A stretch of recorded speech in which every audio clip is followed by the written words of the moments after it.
That's obviously turned all the way up. I don't want something. Yeah. Brian has a copy of the. Right. That's his copy, not your copy. You've already done it. All the way up. Here. All right. My name is Keith Romano. I'd like to call this meeting to order. This is the Inland Wetlands Commission meeting for the town of Monroe. It is February 28th, 2024. And the time is 7:54 p.m. Sorry for delay, technical difficulties. Hopefully everybody's able to join us online that intended to join us online. Let's please stand for the pledge of Pledge allegiance to the flag of the United States of America and to the republic which stands one nation under God, indivisible, with liberty and justice for all.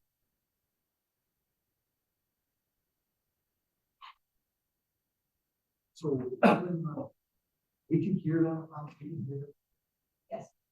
online. Once they unmute themselves, we can hear them online. And you're Just- gonna, you're gonna have to really speak up. Right, so anybody that's online, if you recognize a name that was online before we had this debacle, and you could reach out to those people to tell them that the meeting is on, that would be appreciated. I did. I Sorry, posted it. she I did. posted it Oh, on okay. Facebook. Thank you. You're welcome. All right, I'll take a roll call of our members and commissioner staff present during tonight's private meeting. First of all, I'd like to introduce Benjamin Savia to my left. He is our new member of the commission, and thanks for joining us. Thank you, happy to have you. All right, please answer here present, starting myself, Keith Romano, chairman, here, Eric Lindstrom, vice chair, here, Ryan Kelly, secretary, here, Rick Smith, here, Jim Stewart, who is a licensed engineer and surveyor in the state of Connecticut, Benjamin Savia, here, Kathleen Gallagher, our planning and zoning administrator, Here. and Sarah Stroud, recording secretary. Here. Before we start, I'll read our mission statement and how the meeting will proceed. Inland Wetlands Mission Statement. The objective and purpose of the Inland Wetlands Commission is to provide for the overall protection and preservation of the inland wetlands and watercourses within the town of Monroe. Meeting procedure. Please note that this meeting is being conducted utilizing electronic equipment in compliance with State Law Public Act 21-1 as such. This meeting is being recorded and will be available to the public in compliance with state law. If you are attending remotely, please remember to mute your microphone unless speaking. Anyone participating remotely should state their name and title, if applicable, at the outset of each occasion that such person is speaking. All votes taken during which any member of this body are participating remotely shall be taken by roll call unless the vote is unanimous. The chat feature will not be utilized nor considered during this meeting.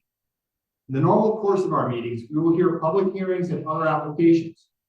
The protocol for public hearings is to have an applicant make a presentation to the commission, during which and after which the commission will be asking the applicant questions. I ask that the applicants keep their presentations as concise as possible. The commission will then review town staff and other independent comments. The meeting will then be open for public comment. I will ask that all comments be made to the chair or commission. After any and all comments pro, in opposition, or of a general nature are made, the applicant will give it an opportunity to respond. Please keep comments or questions direct, and a time limit of 3 minutes may be imposed. It is not necessary that the applicant respond, but generally in their best interest to do so. There will be no further opportunity for new questions unless new material is entered as evidence or testimony during their response. Please keep all comments pro and con specific to inland wetlands related matters. Other applications that do not involve a public hearing will follow a similar format, with the exception that there will be no public comments allowed. The meeting follows our published agenda unless otherwise amended. Are there any changes to the agenda?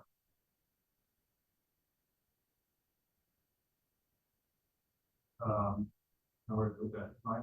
Yep.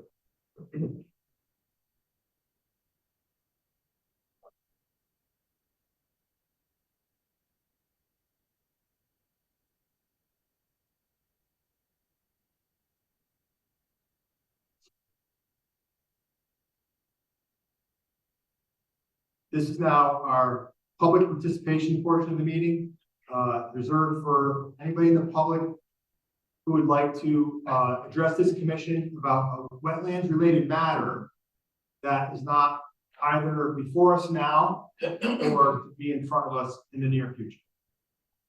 Anybody in the audience tonight have a comment, public comment? Please raise your hand. Anybody online, please unmute yourself and state your name. Hi, this is Kelly Kangas Carano, 19 Shoals Road. I do have a question.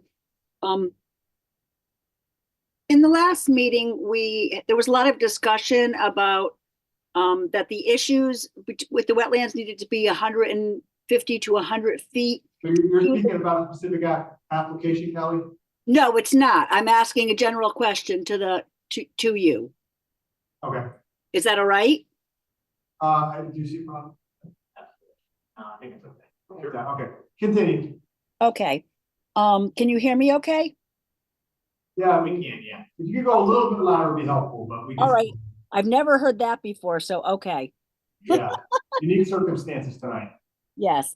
My question was that I read the Connecticut state statutes for the Inland Wetland Commission, and I saw nothing about 100 to 150 foot rule that it needed to be close, to wetlands in order to actually for you guys to take it on. And I also read all about the symbiotic relationship between the animals and the potable water. And I was really just a little interested in that because we were told at the last meeting that, no one cared about our well waters or the wildlife or, unless it was within 100 to 150 feet of the wetlands. And I just wanted, if you could explain that, that would be great. I could answer one of the questions. I'll let you answer the one about the regulation. The last things yet. So about the distances.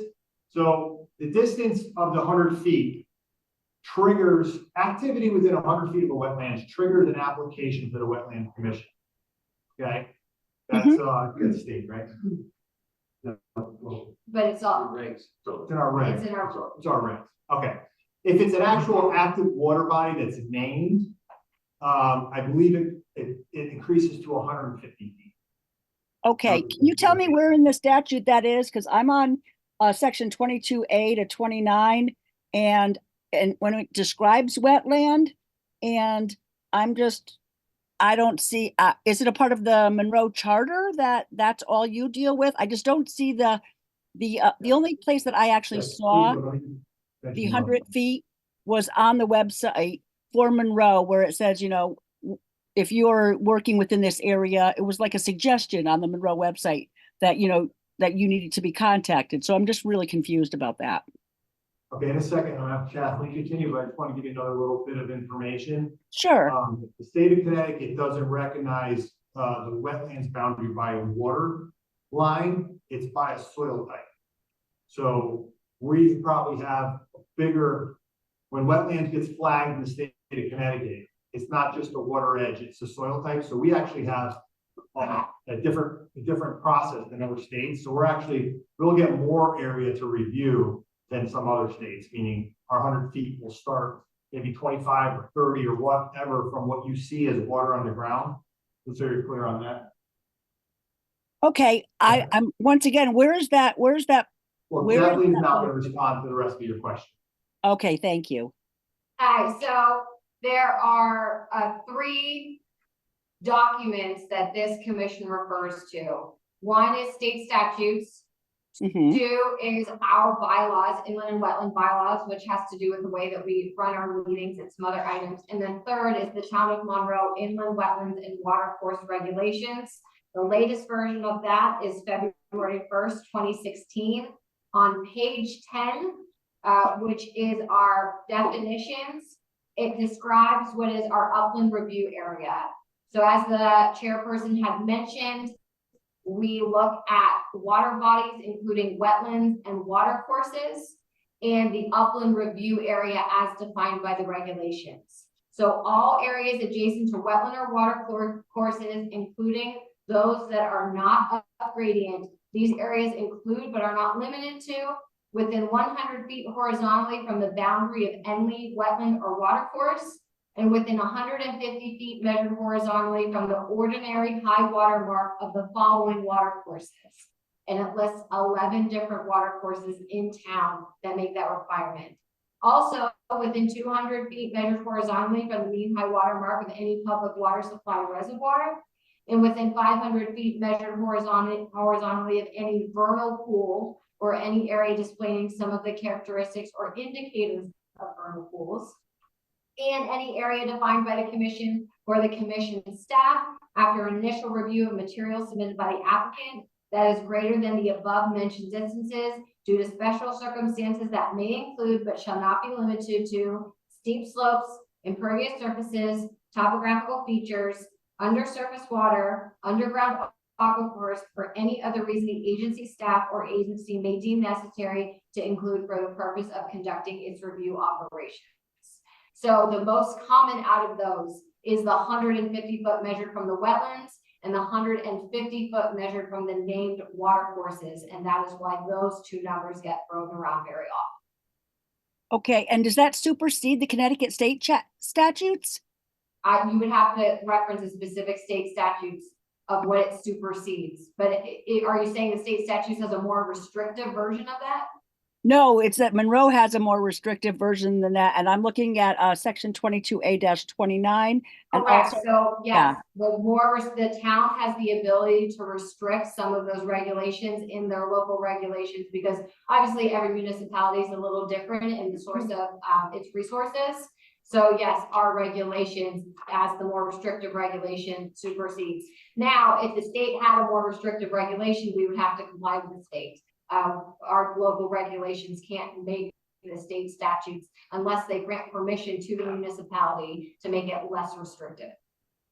Thank you. And where is that located on the Monroe Town website? Under wetlands, and I have my computer with me. Under wetlands, there is wetland regulations. So wetlands is under planning and zoning.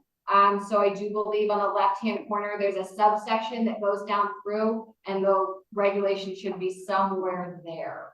Okay, thank you. We don't have the best website, but hopefully that'll change. Thank you very much. Thank you. Anybody else online that would like to speak to the commission in a general nature, not with any applications in front of us, please unmute yourself and state your name.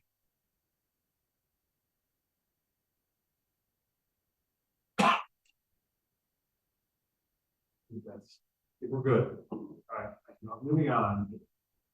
Regulated activities, application, acceptance, regular hearings, hearing determination, there is none. Regular meeting, no public input, there are none. Public hearing, IWC 2021-09A1 file 1382, 1271 Monroe Turnpike.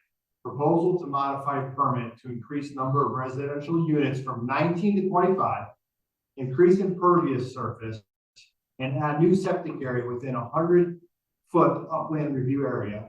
Ridge Builders LLC applicant, J. Edward Associates LLC representative, continued from February 14th.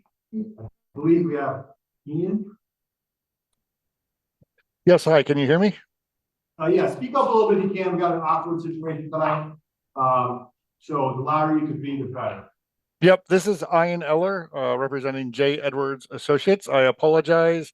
Your technical kerfuffle has caused us a bit of a kerfuffle. We got sort of double picked, and I ended up on this meeting at pretty short notice.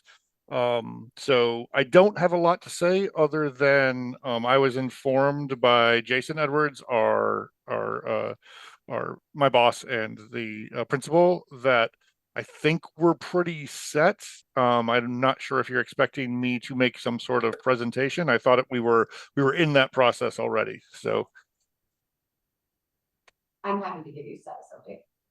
I'm sorry. I'm happy to give you status update of where we are. Okay, all right. So we just need from, So the outstanding, I don't think we believe we need anything from Ian at the moment. The outstanding item, which why the public hearing was not closed at the last meeting, is because our town engineer had some outstanding comments that he needed the applicant to address. So I'm going to read the exhibits into the record at this point because that will support. we'll need him to close it.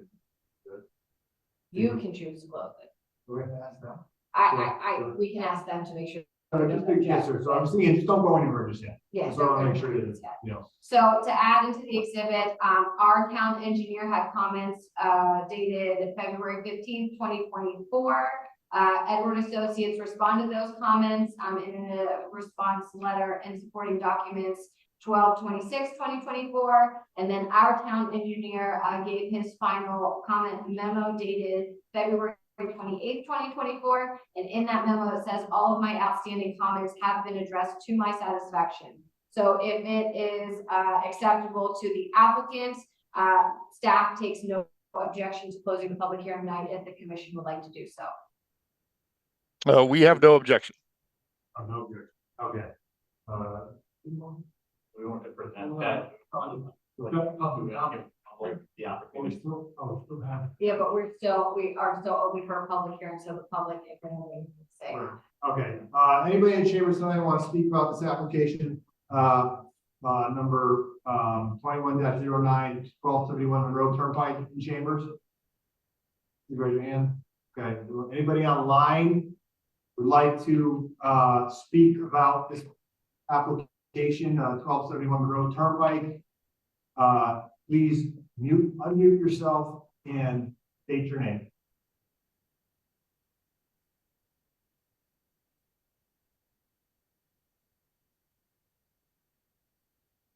No, okay. I'd like to make a motion. I do have questions. So this is, the modification is to go from 19 to 25 in a home. Correct. Age restricted homes. So Hold on, let me just say something. We still have deliberation. So if you think this could be deliberation, you can just get through this motion, continue, or if you feel this needs to happen now, continue. I just think it's general information that you should know. Right. I'm just trying to identify which homes of the 25 were added. So at the last presentation, they went through the differences between the changes. So the layout is very different. So the first, and again, we're not looking at plans, which is difficult. So the phase one is remaining the same. And then phase two is the back half of the property, and that's where they're coming through. So originally it came in, there was a cul-de-sac, there was homes outside of that, and then there was another extension that came out and homes surrounding that. Now, if you look at their layout, it's much more geometric, for lack of a better term, where it's really kind of on the outskirts, and they have been much more efficient in the way that they're bringing the units. So it's hard to say, oh, they just added more one way or the other, but really in the area of the, and I believe it's north, if I'm orienting myself correctly, but on the north part of the site, there wasn't as much development. That's where they've added the additional units, and they've expanded everything. Yeah, on the north part of the site, that's where they've added some of the additional ones, and they've gone much more further west up against that property line. They weren't as much encroaching on that. So you can see right now they're at the 50-foot setback, which is what's required in an ARR zone for structures. They weren't hugging that as much as they were in the last application. And so because their density increased, they have expanded kind of out to those setback limitations. And limited disturbance does not change for the most part, other than a traffic change anyway. So when we talk about the north side and the west side, that's not within the 100-foot upland review area. So as it relates to the changes in the upland review area, it's been much less because again, phase one hasn't changed. So none of that has changed. The disturbance that's happening in phase two hasn't expanded more towards the wetlands per the applicant's description of their land of disturbance. Right. So just to be clear, I was looking for the phase one as approved versus phase two, and I did not see the 19 homes of phase one. That's why I asked. Phase one remaining the same. Well, Six. phase one is You mean the initial application? The initial application covers 35. He went through that when he presented. He showed us the before. nothing changed. In phase one, Right, six. but they had originally 19 units, now they have 25. They Right. increased it by 6. Right. I mean, phase one was 4 homes. Yes. They're going forward with that. Correct, That doesn't, That I hasn't think it changed. changed. that has not changed. Number phase two that changed. Four 25 houses is in phase one, nothing changed on that whatsoever. Which is where the majority of the upland review area.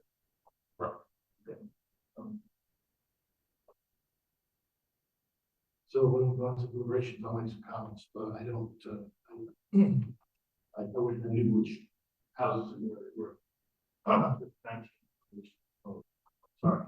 That's what I'm saying, it's to the north and to the west property lines, in that corner, which is outside of the review area, that's the majority of the change. I'll yield. Yeah. They have the pre-existing plan. They presented it, the overlap of the last presentation, I don't, They show us here. I don't think I didn't realize. I don't think they have a figure in their actual. It's probably about what we got. Okay. So. There's one motion to close the hearing. I motion to close the public hearing and move to deliberation. Motion from Mr. Kelly for closing the application with deliberation. Second. Second by Commissioner Lindstrom, all fair. All right. All right, motion passed. All right, let's move on. IWC 2023-11, file number 1467, 1536, and 1564 Monroe Turnpike. Proposal for 9 lot subdivision with the construction of 9 homes and a new road crossing a wetland adjacent to a wetlands and water course. Jan's Land Development LLC applicant, J. Edwards Associate LLC representative, continued from February 14th. This is Ian Eller again from J. Edwards and Associates. As with the previous, this was sort of landed in my lap this evening, but I was told by Jason Edwards that we were hoping to table this application. Again, I am not particularly informed on the details. It may be that this is something that came out of the last meeting, but Jason asked me to request to table it.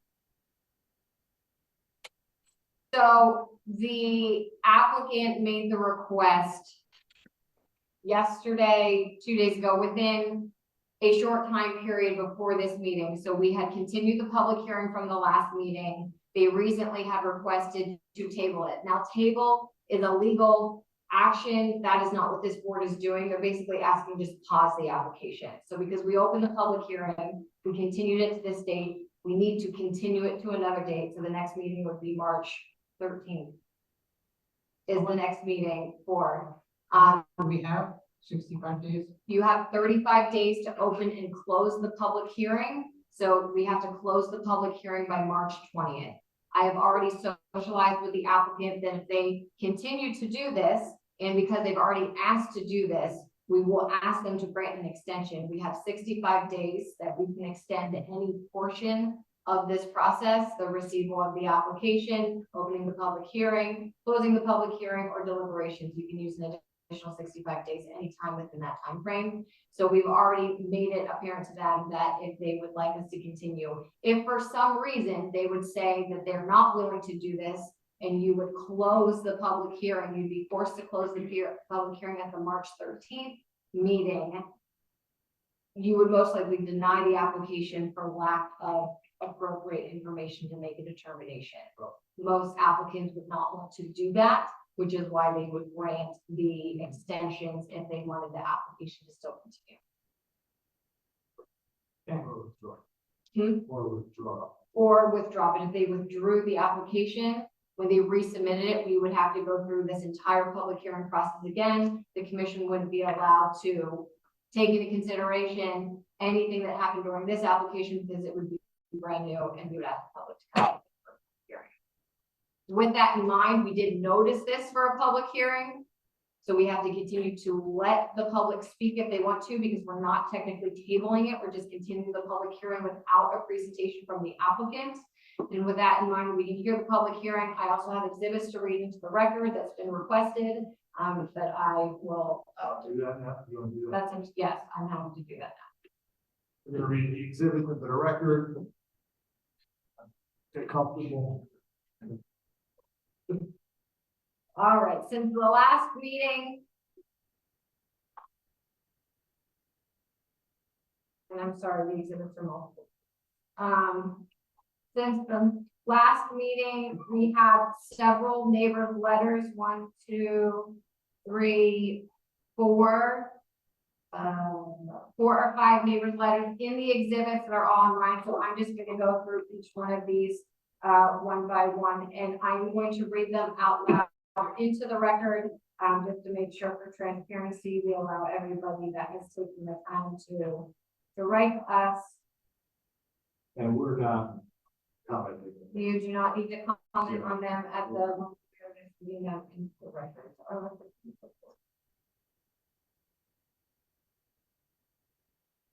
And we also have the exhibit from the fire marshal. So the fire marshal, I don't believe this was read at the last meeting, because I believe it was maybe received, so I just want to read it for the record. So from our fire marshal, town of Monroe, from doing this memo is to confirm that this department is in complete support the proposed fire pond to be constructed in the aforementioned developments. This pond will be vital in the fire department's operation due to the lack of water in the area. Currently, this area of town is not served by public water, and an additional water sources that can be provided for fire protection are a true asset. Fire department tankers will continue to be automatically dispatched to this area, as this pond will supplement an arsenal and fire protection. We received a neighbor of concern on February 16th, 2024. And I will read that into the record. Hi, Cheryl and Kathleen. I was in attendance at the hearing on Wednesday night and testified against the development of the property referenced in the subject line, which is 1536 and 1564 Monroe Turnpike development. My personal preference, and seemingly that of the entire neighborhood, as you heard them testify, would be that no development at all be undertaken on this site. In the interest of free flow of information, I would offer this additional input about the proceedings already undertaken, as well as those that are to come. 1, I believe that we, the residents, were set up to fail the other night. The developer's representative needed to be there when he wasn't, and despite the inconvenience for those of us who took the time to come due to the importance of the hearing, the proceedings should have stopped then and there and been rescheduled. The developer and their legal team now know what they face and have time to prepare a response. Not a true and fair process from my perspective. 2, the chairman of the commission should be respectful to the process and remove his hat during any form of public meetings and hearings. A, he should also use a microphone. Leaning back in his chair and speaking in a soft voice doesn't seem appropriate given the concern we residents have about this proposed development. B, we couldn't hear the details of which he said one-on-one with the developer's representative. It was a public hearing, and this personal dialogue, unheard by many, made the process seem unfair and preferential. 3, the commission's purpose, as I understand it, is to represent and protect the interest of all parties involved in the process, the people of the community, the town, and the developer. I believe it is unethical for the commission and the developer to walk the site, walk the property together, to stake and inspect the wetland area and not include the public in such a walk. It is inappropriate and inefficient to organize any such walk where there's snow on the ground. Double I or 2, I'm not quite sure how to state this. It's bulleted. The independent third-party entity that is to be hired, representative of our community, and perhaps even our own legal representative need to be present during inspection. Otherwise, it bodes a favoritism. 4, lastly, there is a major point being overlooked. That is, why do we go through this process of making sure our wetlands and inland waterways are protected? It is not simply because they are wetlands. There are reasons why. A, it is likely a good idea for the commission to read their mission statement at the beginning of every meeting or hearing. which should provide an overview as to why wetlands are important and how we are the keepers of their protection. B, definition. Wetlands are areas where water covers the soil or is at or near the surface of the soil all year for varying periods of time during the year. This defines significant portions of the proposed development sites. The main reason wetlands are important is because they are an ecosystem, home to thousands of plants and animal species, a source of water, and part of significant watersheds and water tables that has its source at the top of what I'll call Downs Road Hill.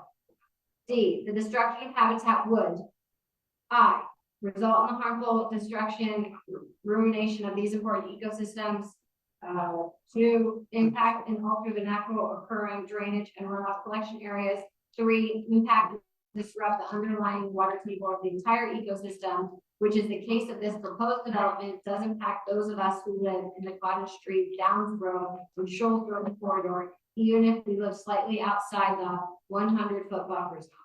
5, given that which I write, it seems to be unrealistic to be told we must focus our comments only on the wetlands, but not address the impact its destruction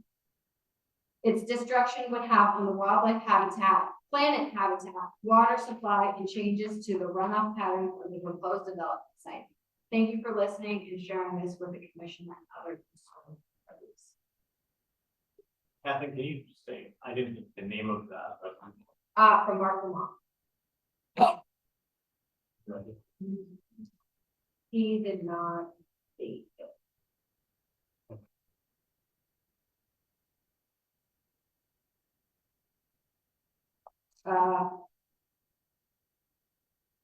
It says new headings 51 Downs Road. I don't know if that's his Home address. Is that his home address? Okay. Mark Lamont in charge of setting new directions, new headings 51 Downs Road. I'm gonna skip to another exhibit, just in full transparency. I did respond.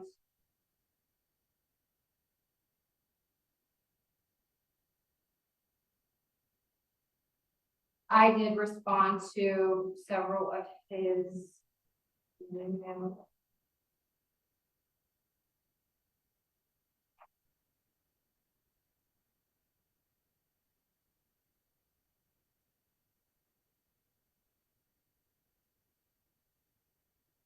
All right, I responded to Mark's emails, and there was some correspondence back and forth, so I just want to have that in for transparency. It is an exhibit on the website.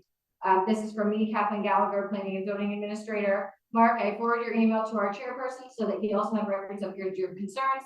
I'm out sick today, but please feel free to give me a call next week. I'm happy to discuss each item. One item I would like to clarify is the sidewalk. The purpose of a sidewalk is for the agency members to acquaint themselves with the site by orienting themselves to the lay of the land as it pertains to the proposed project. Sidewalks are simply that, a walk of the site. Sidewalks are not an opportunity to ask questions or to participate in discussions with the applicant or any of the applicant's experts that pertain to the merits of the application or that evaluate various alternatives. Discussion will be restricted to orientation and location of items referenced on the plans, such as location of landmarks, streams, wetland boundaries, footprint of proposed construction, and so forth. If a quorum of the agency attends the site walk, it is by definition a public meeting and must comply fully with the Freedom of Information Act in addition to the Inland and Wetland Watercourse Act. I'm happy to discuss this more on a phone call. I'm sorry, what statute, where is that from? That was my email back to him. Oh, right, you got that from. We're just reading this into the record. That's all. No, but I'm wondering, It's on the record. So please, let her just read it. We're not supposed to I comment. was just trying to clarify what she was reading. My email. She's I'm reading her my email. email back to Mark. You'll be able to look at it. You'll be able to- I just want to know what statute you're referring to. Hi, this is from Mark. Hi, thank you for your reply and clarification concerning the sidewalk. I hope you feel better. We'll look forward to you speaking next week. And he followed up again. Hi, Kathleen. I hope you're feeling better. I have these couples of videos of some of the wetlands of the proposed 1536 and 1564 development areas. I have several more along with a number of photos as well if anyone would like to see them. I thought they were exemplary of what can be found on site. I took them this past Sunday before the snow hit. I believed it is okay to access the property since there are no trespassing signs and since I can access the property directly from Peggy's and my property at 51 Downs. And since I walked the property on several occasions in the pursuit of our beautiful Wendy and Donor, who are no longer with us. I believe those are the dogs. Hi Kathleen, he followed up again with another email. Hi Kathleen, I thought to attach some pictures as well. There are many areas where skunk cabbage are poking up their heads on Sunday as well. They thrive and really grow in wetlands. I know in some areas skunk cabbage is protected as an endangered species. I don't know if that's the case in Connecticut. I wrote back, Kathy Gallagher, Planning and Zoning Administrator. Mark, thank you for the information. I will take a look. However, please note this is private property. When an applicant comes before a commission, the applicant does not give permission for all town residents to access their property. The majority of properties in the town do not have a no trespassing sign, and the absence of a sign does not grant public access. Please do not access their property without the owner's permission. Mark wrote back on February 20th, 2024, understood and points to it. Our next letter.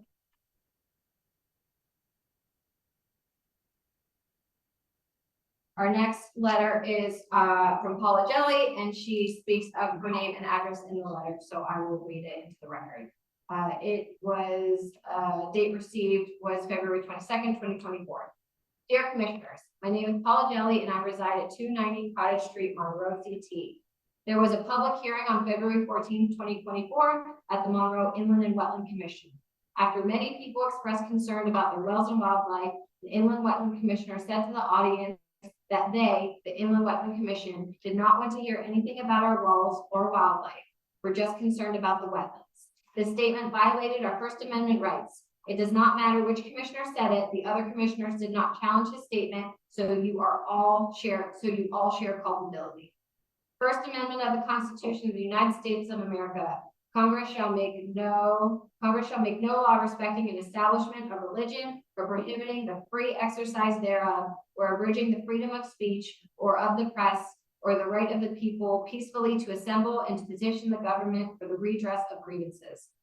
We have a First Amendment right to express our concerns and grievances about anything in the Inland Wetland and Watercourse Act pursuant to section 22A-35 to 22A-45.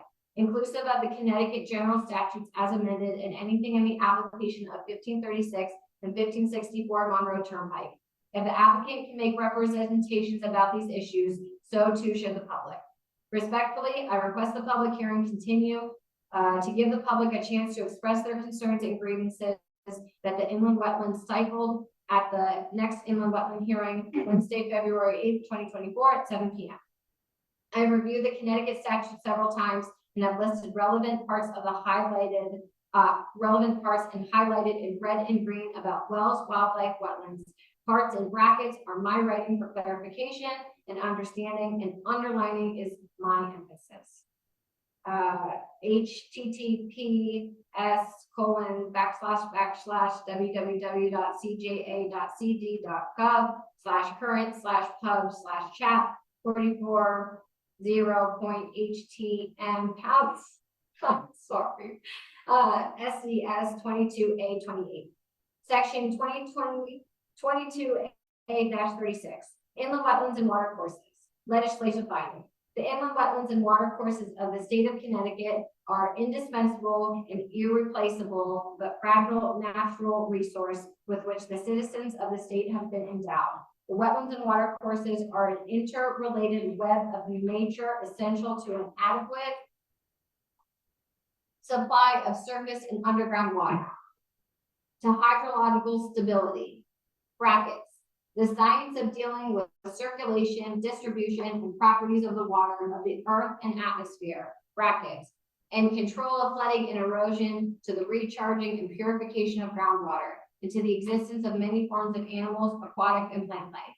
Many inland wetlands and watercourses have been destroyed or in danger of destruction because of unregulated use by the reason of the deposition, deposition, filing, filling, and removal of material, the diversion of obstruction of water flow, the erection of structures and other uses, all of which have despoiled, polluted, and eliminated wetlands and watercourses. Such unregulated activity has had and will continue to have a significant adverse impact on the environment and ecology of the state of Connecticut, and has and will continue to imperil the quality of the environment, thus adversely affecting the ecological, scenic, historic, and recreational values and benefits of the state for its citizens now and forevermore. The preservation and protection of the wetlands and watercourses from random, unnecessary, undesirable, and unregulated uses, disturbance, or destruction is in the public interest and essential to the health, welfare, safety of the citizens of the state. It is therefore the purpose of section 22A-36 to 22A-45 inclusive to protect the citizens of the state by making provisions for the protection, preservation, maintenance, and use of the inland wetland and watercourse by minimizing their disturbance, pollution, maintaining and improving quality in accordance with the highest standards set by federal, state, or local authority, preventing damage from the erosion, turbidity, bracket, cloudy water, bracket, or siltation, preventing loss of fish and other beneficial aquatic organisms, wildlife and vegetation, and the destruction of the natural habitat thereof, deterring and inhibiting the danger of flood and pollution, protecting the quality of wetlands and watercourses for their conservation, economic, aesthetic, recreational, and other public and private uses and values, and protecting the state's potable fresh water supplies from the dangerous drought, overdraft, bracket, such as well, bracket, pollution, misuse, and mismanagement by providing an orderly process to balance the need for the economic growth of the state and the use of the land with the need to protect its environment and ecology in order to forever guarantee to the people of the state the safety of such natural resources for their benefit and enjoyment and for the benefit and enjoyment of generations yet unborn. Section 22A-37, short title, Inland Wetland Watercourse Act, Section 22A-36 to 22A-45. Inclusive shall be known and may be cited as the Inland Wetland Watercourse Act. Section 22A-38 definitions. 15. Wetlands means land including submerged lands not regulated pursuant to sections 22A-28 to 22A-35, inclusive, which consists of any soil types designated as poorly drained, very poorly drained, alluvial, brackets, deposits of sand, mud, etc., formed by flowing water, brackets, and floodplain by the National Cooperative Soil Survey, as may be amended from time to time, of the Natural Resources Conservation Service of the United States Department of Agriculture. 16. Watercourses means rivers, streams, brooks, waterways, lakes, ponds, marshes, swamps, bogs, and all other bodies of water, natural or artificial, rural or intermittent, public or private, which are contained within, flow through, or border of this state or any portion thereof, not regulated pursuant to section 22A-28 to 22A-35 inclusive. Intermittent watercourses shall be delineated by a defined permanent channel and bank in the occurrence of two or more of the following characteristics. A, evidence of scour or deposits of recent alluvium, bracket, a deposit of sand, mud, etc., formed by flowing water, or detritus, bracket, rock in small particles or other material worn or broken away by the action of water or glacial ice, bracket. B, the presence of standing or flowing water from a duration longer than a particular storm incident, and C, the presence of hydrophytic vegetation, wetland, bracket, wetland plants, or water-loving vegetation adapted to grow in low oxygen conditions associated with prolonged saturation or flooding. Section 22A-40, permitted operations and uses. A, the following operations and uses shall be permitted in wetlands and watercourses out of right, bracket, entitled, bracket. 1, grazing, farming, nurseries, gardens, and harvesting of crops and farm ponds of 3 acres or less essential to farming operations and activities conducted by or the authority of the Department of Energy and Environmental Protection for the purpose of wetland or watercourse restoration or enhancement of mosquito control. The provisions of this subdivision shall not be construed to include road construction or the erection of buildings not directly related to farming operations, relocation of watercourses with continual flow, filling or reclamation of wetlands or watercourses with continual flow, clear cutting of timber except for the expansion of agricultural crops and the mining of topsoil, peat, sand, gravel, or similar material from wetlands or watercourses for the purposes of sale. 2, a residential home, A, for which a building permit has been issued, or B, on a subdivision lot, provided the permit has been issued for the subdivision has been approved by municipal planning, zoning, or by municipal planning, zoning or planning, and the commission as of the effective date of the promulgation, bracket, when the act was made by law, bracket, of the municipal regulations pursuant to section B of section 22A-42 as of July 1st, 1974, whichever is earlier, and further provided no residential home shall be permitted as of right pursuant to this subdivision unless the permit was obtained on or before July 1st, 1987. 4, uses incidental to the enjoyment and maintenance of residential properties. Such property defined as equal to or smaller than the largest minimum resident lot size permitted anywhere in a municipality, provided in any town where there are no zoning regulations establishing minimal residential lot sizes, and the largest minimum lot size shall be 2 acres. Such incidental uses shall include maintenance of existing structures and landscaping, but shall not include removal or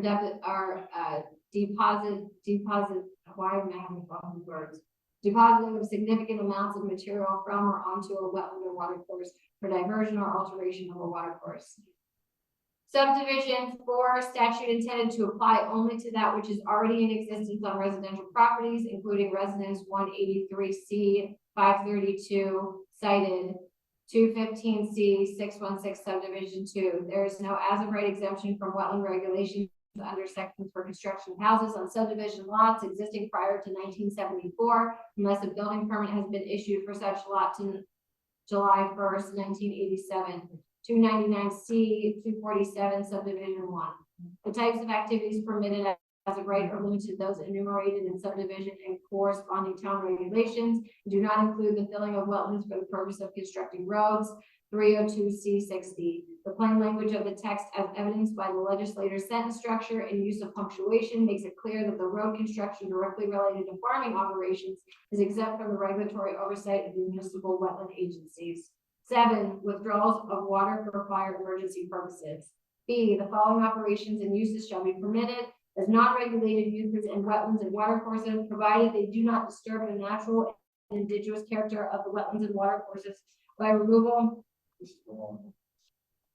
of depositing of material, alterations or obstructions, or of water flow or pollution of wetlands and water courses. 1, conservation of soil, vegetation, water, fish, shellfish, and wildlife. 2, outdoor recreational, including playing, sporting areas, golf courses, field trials.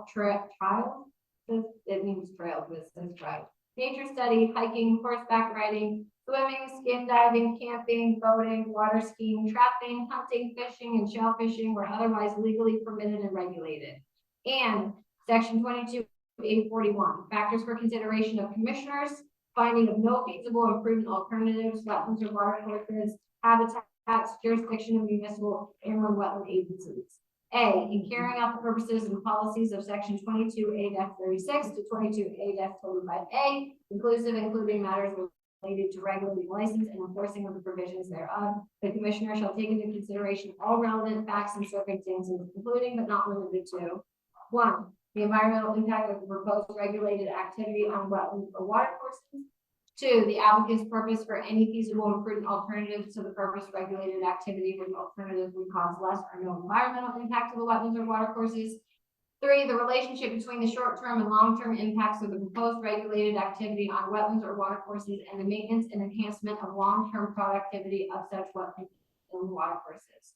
4, reversible and irretrievable loss of wetlands and water course resources, which would be caused by the proposed regulated activity, including the extent to which such activity would foreclose a future ability to protect, enhance, or restore such resources, and any mitigation measures that may be considered as a condition of issuing a permit for such activity, including but not limited to measures to A, prevent or minimize pollution of other environmental damage, B, maintain or enhance existing environmental quality, or C, in the following order of priority: restore, enhance, and create productive wetland or water courses resources. B, lowercase b 1, in case of the application which received a public hearing pursuant to A, subsection K, the section 22A-39, or B, a finding by the inland wetland agency that the proposed activity may have a significant impact on wetlands and water courses, a permit shall not be issued. unless the commissioner finds on the basis of the record that a feasible and prudent alternative does not exist. In making his finding, the commissioner shall consider the facts and circumstances set forth in subsection A of this section. The finding of the reasons therefore shall be stated on the record in writing. In the case of an application which is denied on the basis of a finding that there may be feasible and prudent alternatives to the proposed regulated activity which have less adverse impact on the wetlands or watercourses, the commissioner or inland wetland agency, as the case may be, shall propose on the record in writing the types of alternatives which the applicant may investigate, provided the subdivision shall not be constructed to shift the burden from the applicant to prove that he is entitled to the permit or the present alternatives with proposed regulated activities. C, for the purpose of this section, 1, wetlands or watercourses includes aquatic plant or animal life and habitat in wetland and watercourses, and habitat means areas of environments in which case an organism or biological population normally lives or occurs. D, a municipal inland wetland agency shall not deny or condition an application for a regulated activity in an area outside of wetlands or watercourse on the basis of an impact or effect on aquatic plant or animal life, unless such activity will likely impact or affect the physical characteristics of such wetlands or watercourses. Subsection D, only inland wetland commission may make factual determination of whether physical characteristics of the wetlands are impacted, and commission cannot make such determination without information about wildlife. There was substantial evidence to support the finding that application that omitted information about wildlife was incomplete. 293C93. Thank you for your consideration. Paula Jelly, 290 Cottage Street, Monroe. All right, still have a couple more. Bear In the breath. with me. Thanks. Sound like you're running. I don't get that comment often. All right.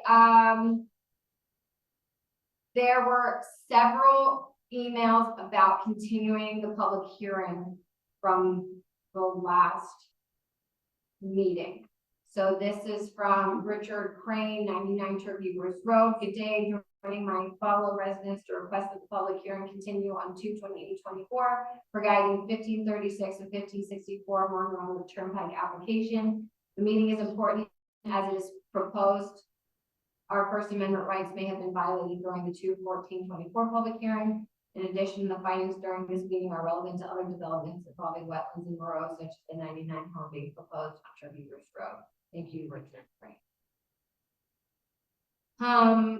This, to whom it may concern, the public must be allowed to continue to speak during the 2/28/24 meeting regarding 1536 and 1564 Monroe Turnpike applications, since our First Amendment rights were violated during the 2/14 and wetland public hearing. Kelly, Hangos, Perano. I don't have an address. I have a phone number, which I will have. Kelly's the one who asked the first question. Got it. Oh, I just don't have her address for the record, but I'm not give out her phone. Barbara Shook and Alex Shook. I don't have an address, but I live in the Stevenson area and will be affected by this proposed subdivision. We bought our home 30+ years ago for the bucolic atmosphere and wildlife that was around us. Why do people think that every empty space in town needs to have a house on it? Give us the opportunity to voice our opinions. That was followed up by a picture of, a picture of a raccoon, a fox, a squirrel, a rat, pigeon, a mouse, and it says, "Do not destroy my home," and then ask why I wonder if you. And I apologize for my laughter on that. That the comment is still taken very seriously on the part of the towns.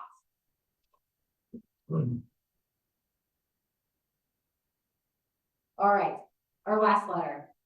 To the commissioners and members of the Inland Wetland Commission, I, Audrey J. Wellner of 33 Downs Road, Stevenson, Connecticut, am addressing this letter to your commission recommending that your group do an NDDB review, Natural Diversity Database review, after hearing the lack of interest given my 3-page letter read into the minutes of the meeting on February 14th, 2024, concerning the application for the development of a property located at 1536 and 1564 Monroe Turnpike, Stevenson, Connecticut.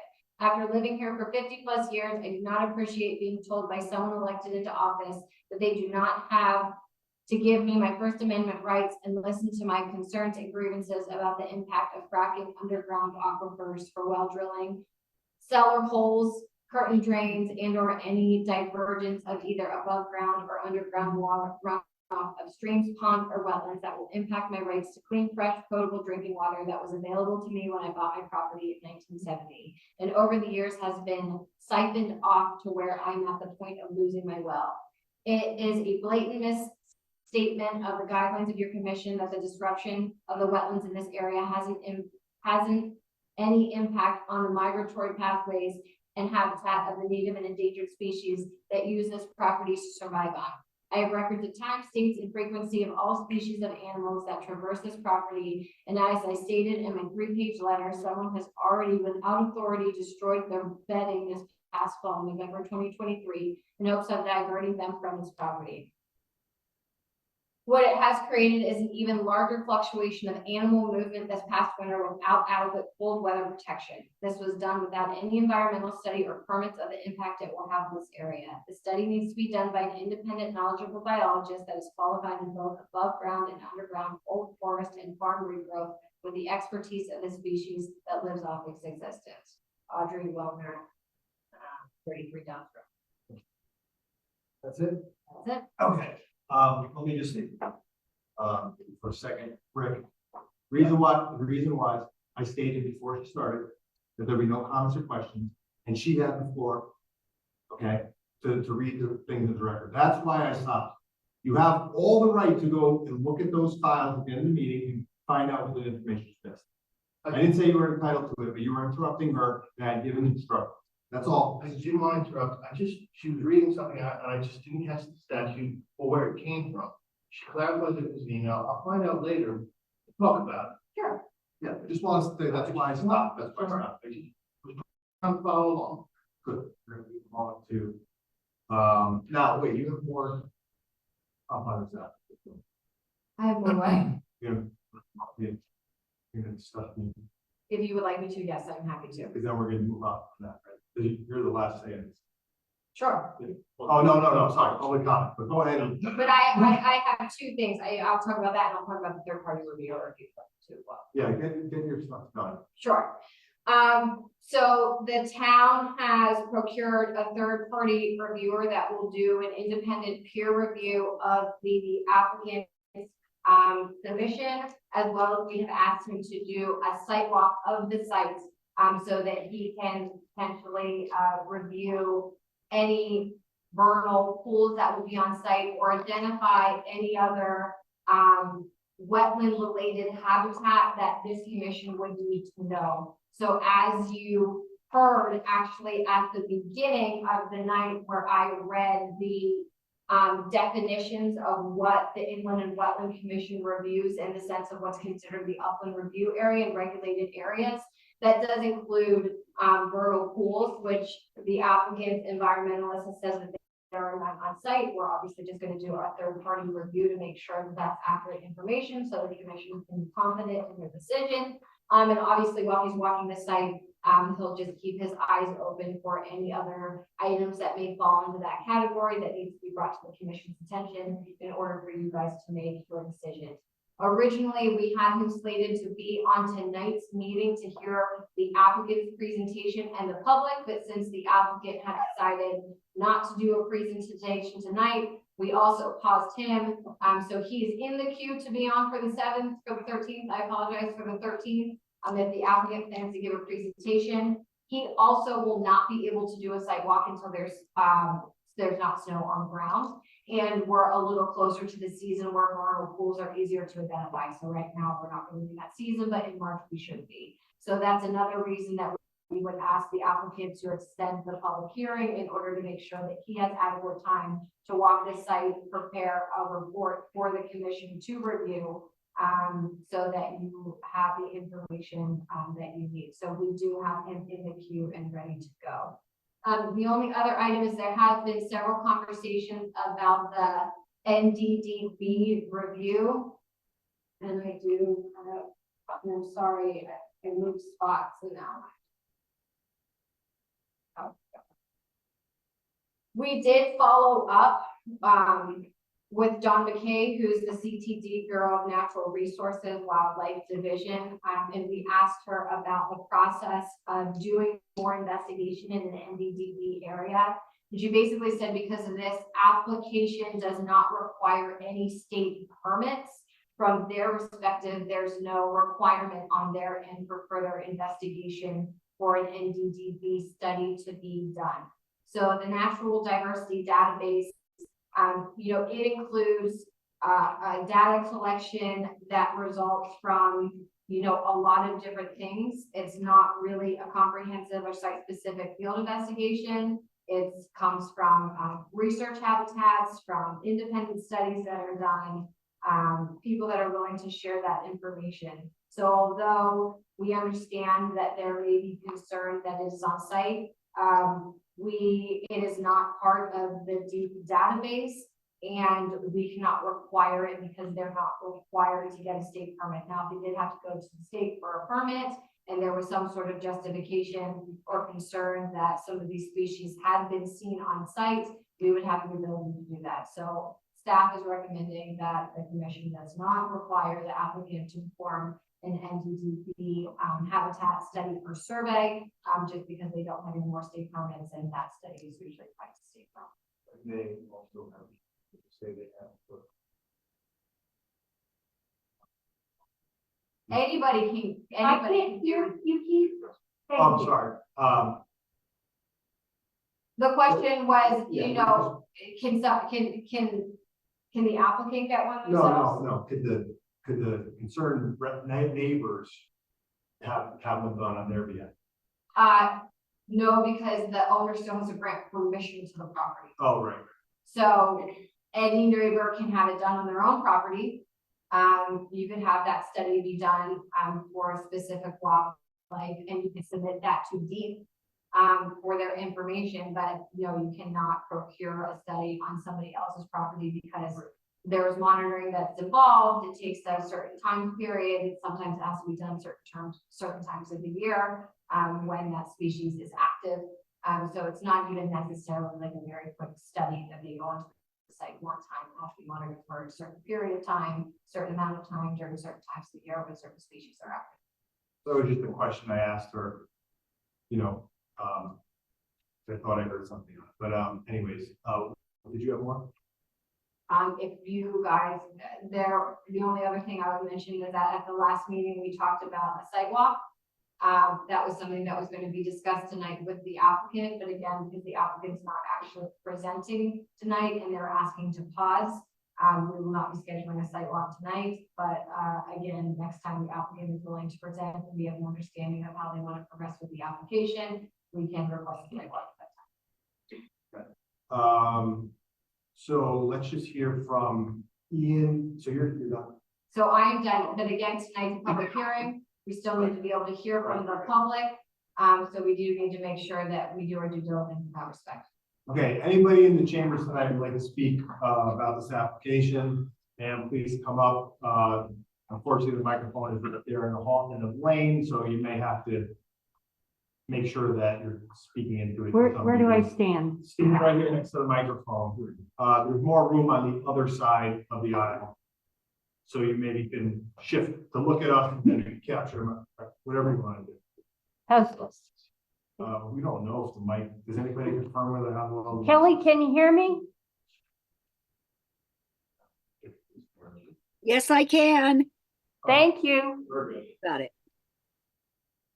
I'm going to read something from the Department of Energy where I know you talked about the NDDB, and it says, including any potential.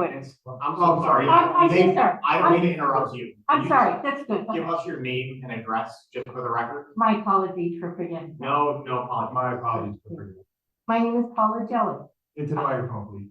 My name is Paula Jelly. I live at 290 Cottage Street. Let me just read. I request a natural diversity database environmental because the project is very close to known locations of state listed species. Since location is outside the mapped areas are not necessarily free of listed species. Please consider the entire area affected by this project, including the runoff. The runoff goes into the state listed area. It's my understanding that the runoff goes under culvert, under Route 111, and then into Lake. So I have two questions. Where is the fire pond located? Is it just for the 9-home subdivision? Second question, what happens, and I thought this was first a P&Z question, but then when I read a previous applicant that it said 2 homes rather than 4, I decided to ask you this question. What happens to the leftover property at 1564 Monroe Turnpike to the left of my property? Can it be sold years later, thus upsetting the minimum lot size of RF2 zoning, minimum lot of 2 acres? I would think this would be a P&Z question. Oh, I am. Okay. You're all set? Yes. All right, thank you Can very you much. answer those 2 questions? No, we can't. Tonight, we're not gonna be, because it's really a question to the applicant, Oh, I got right? it. Okay. We haven't heard any testimony yet, so for us to speak on an application that hasn't even been any evidence presented to us would be, not the proper. way. Okay, I got it, because the first time Kelly asked a question, Yeah, it was but then in some general. of your answers to your questions were actually read into the record tonight in a letter from the fire chief, and you could also look at the plan. To I answer looked at the plans and I can't find it, and my question, is it just for that Yeah, the neighborhood? question, and I don't know that we have the answer to this Yeah, either, we but would the water source be able to be used for the surrounding community as well? Well, again, the letter from the fire chief, right? Fire Yeah, I marshal. read that and I Addresses couldn't that. figure it out. Yeah, well, that's again, there will be testimony on that when the hearing picks back up. So Thank I'm you. sure that's gonna be easy question, yeah, I think it's gonna be part of the presentation. Great, thank you. There is a representative from the applicant tonight. I know it's not the main presenter, but I just asked him to pay note and attention to your comment and to include that as part of his presentation to make sure that he has fire pond properly pointed out. Great. 80%. Excellent, thank you. Thank you very much. Thank Thank you. you all. Anybody else in the chambers tonight for this application? Sir, come on down, state your name and address for the record.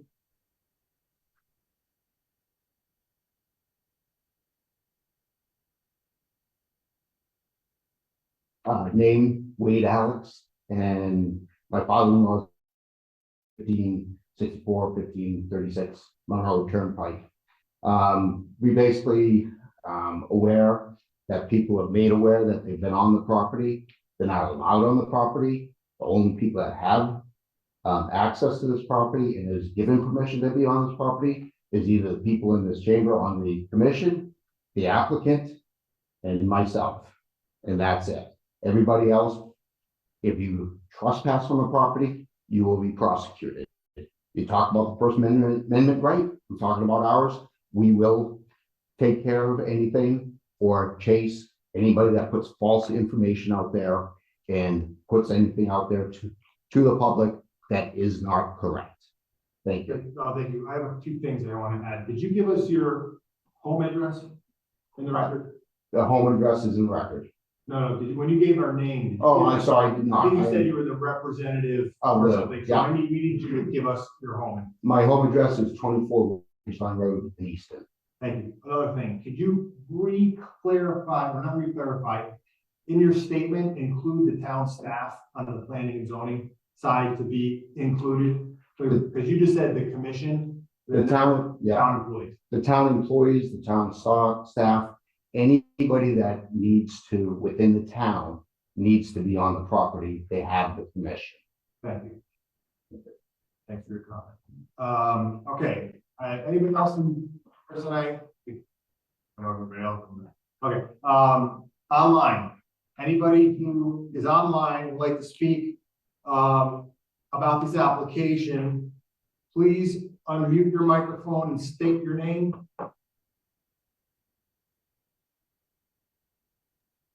Kelly Hengus Carano.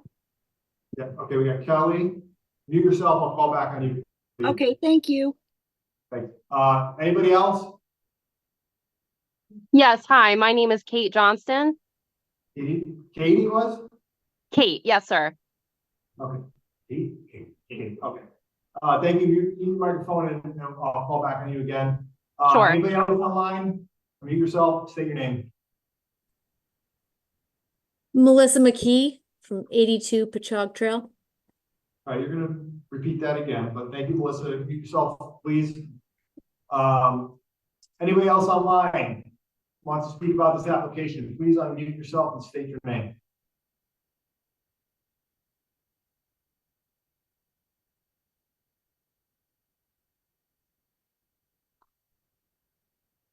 All right, it doesn't look like there's anybody else, but if we did miss somebody, after I speak, address these three names, you can again, if you happen to miss this cue, you'll be able to mute yourself and state your name that you want to make comment. All right, so let's circle back to Kelly. Unmute yourself, please. State your name and address for the record. And please speak up if you can. We have an unusual situation tonight. Kelly Hangus Carano, 19 Shoals Road. And thank you for, We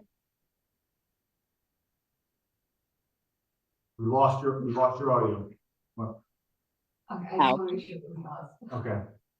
Can you hear me? Kelly, start over again. We got your address, right? Yeah. After your address, start over again, please. We lost you for a second. Okay. Thank you very much for answering my questions earlier. I did actually go onto the Monroe website and I saw on the regulations that were read to me that it says including but not limited to that 100 to 150 feet. I wanted that notated.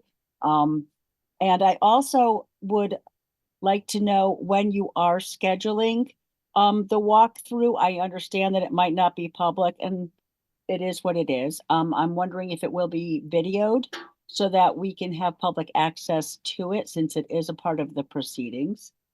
And I just wanted to say that water is a finite resource in this area.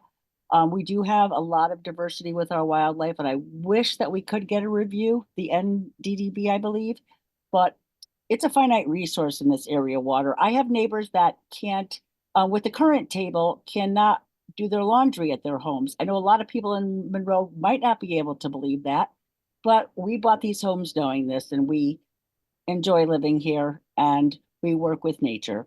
With it being a finite resource, it's really important to realize that everyone will be affected, you know, having a fire pond, which would be a great thing. Once again, I could not find that on the prints either on the plot map, so I'm not sure where it's being put. But my son was a volunteer firefighter, so I understand the need for water in this area because Lake Zor is not the best case scenario for having to get water, especially up on the hills when there are fires in the wooded areas. You know, we all work together to try to make this neighborhood a safe, wonderful place to live. And we're really like our own little town out here. And I just want some thought put into that because this is going to affect all of our quality of lives. Thank you. Thank you. So Kelly, just make sure you mute yourself now. Kate, unmute yourself. State your name and address for the record, please.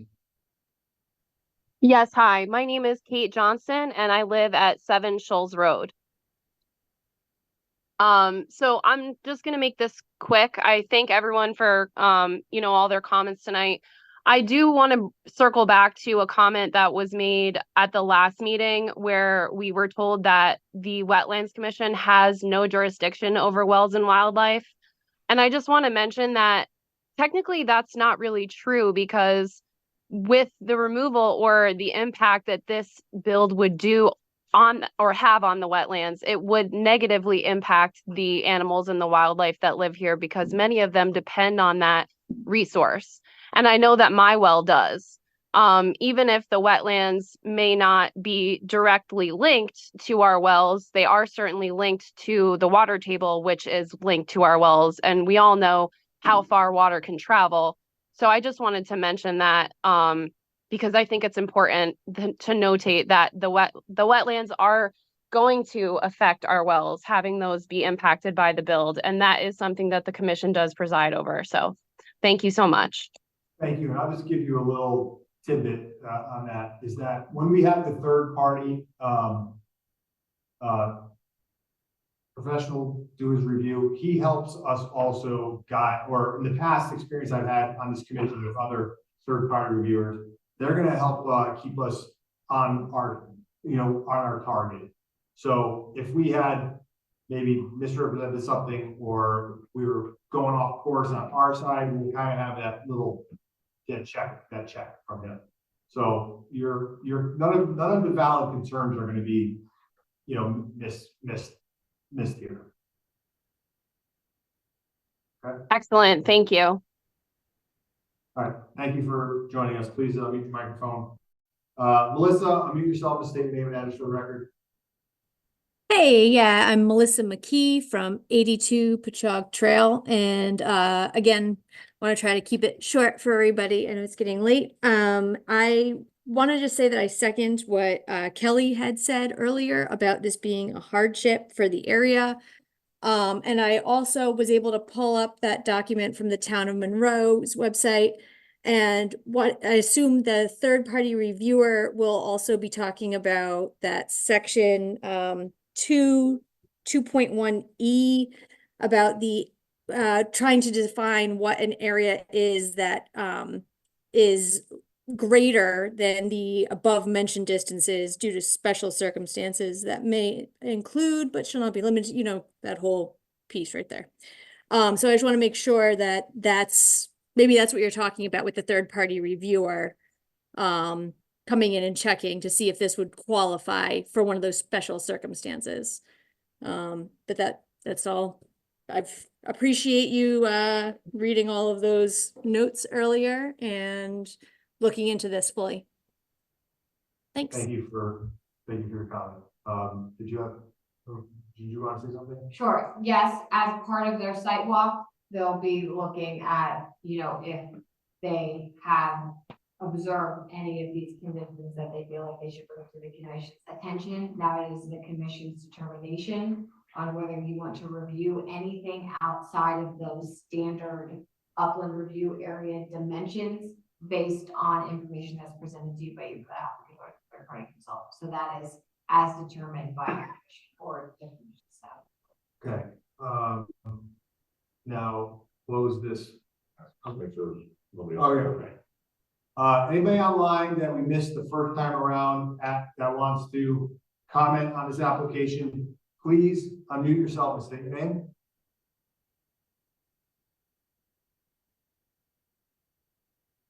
Could I just make a quick comment as well? Is that all right? Just really quick, brief, I promise. I think on behalf of the whole commission, we appreciate the public's interest and concern on this application. I think that should be said because there's obviously been a lot of voices that have come out to speak about this and to raise concerns, and that's something that the town wants. We want your voices to be a part of the conversation. So I just want to make sure that we call that out before we move on. Thank you. Ian, you still there? Yes, sir. Just to confirm, your client's intention is to pause/table this application till the next meeting, right? Mark, Correct. And I assume, and I have not been involved in these discussions, but my guess is based on our standard practices, we will be requesting that extension. It sounds to me, based upon my conversations, is that they're looking for an opportunity to better prepare for a full presentation. So that's you agree that's the table and.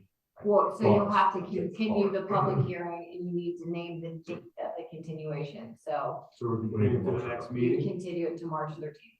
And I am sure that if I am wrong about that, Jason will send a letter and you will be informed about the actual intent. I'm sorry, I didn't hear what you said. Can you repeat that loudly, please? Sure. I was just saying that again, I was handed this sort of at the last minute, and if I am misinterpreting the intent, I am sure that Jason will contact the commission with an email or a letter to let them know if the intent is not to ask for an extension, but that is my guess. So my question is, we want to use the word pause. You want to use the word continue. You're going to continue the public hearing to the March 13th meeting. We need to have a motion to continue.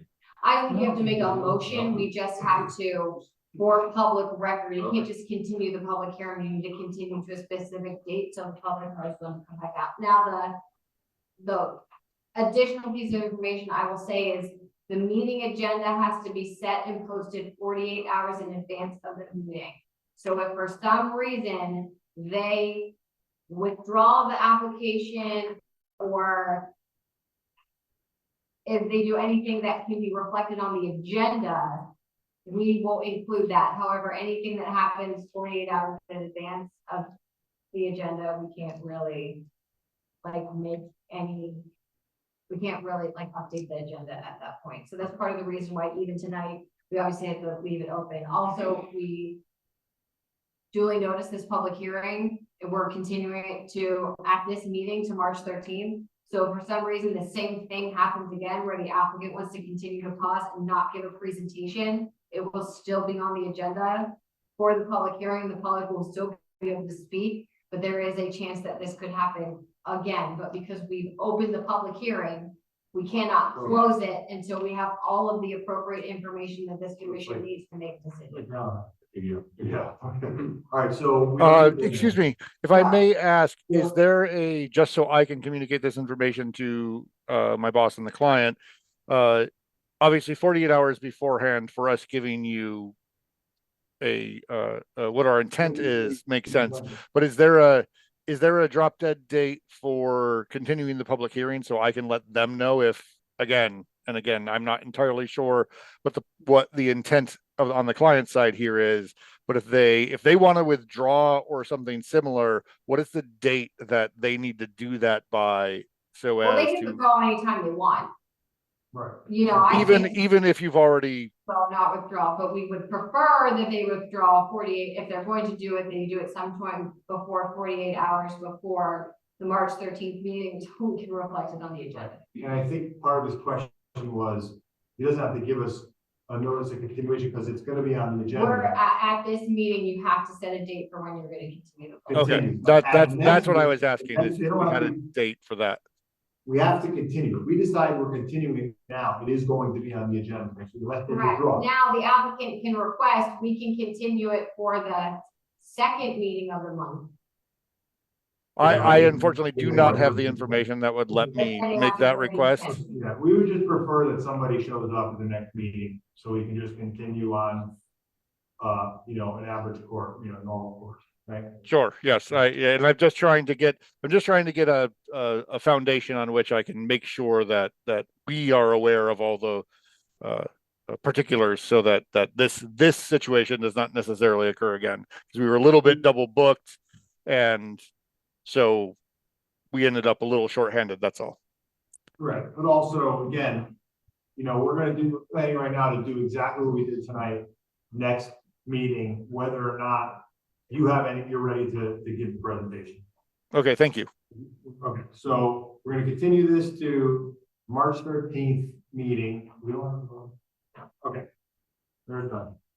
All right. Deliberation session. Deliberation on completing hearings, completing items from this agenda as determined by the commission.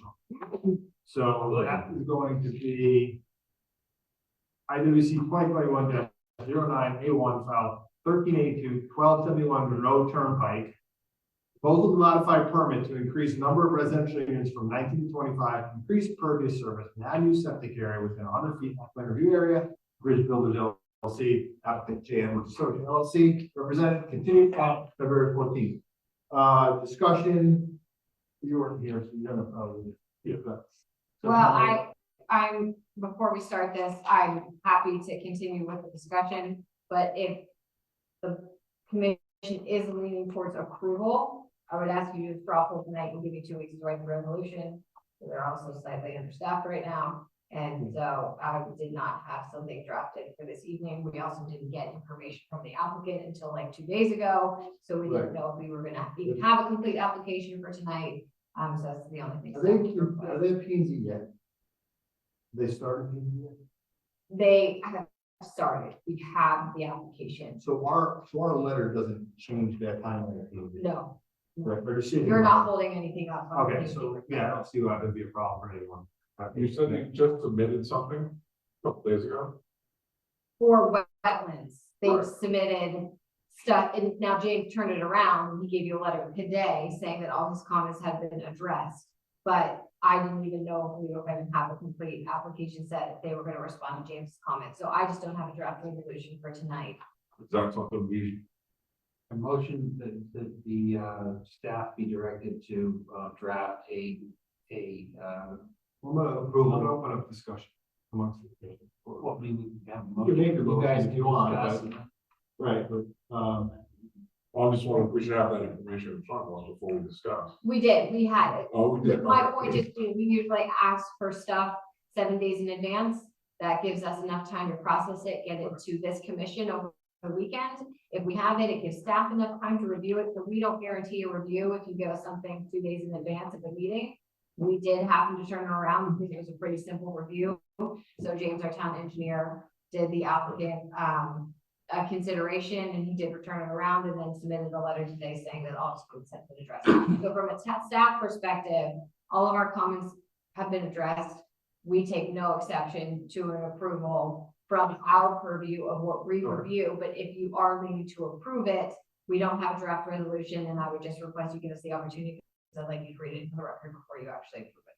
okay, so we're giving we're making a directive, like Commissioner Stewart said, to draft, the staff to draft a resolution of whatever we decide. So let's just open up discussion. Commissioner Lindstrom, do you have anything to discuss about this application? Specifically.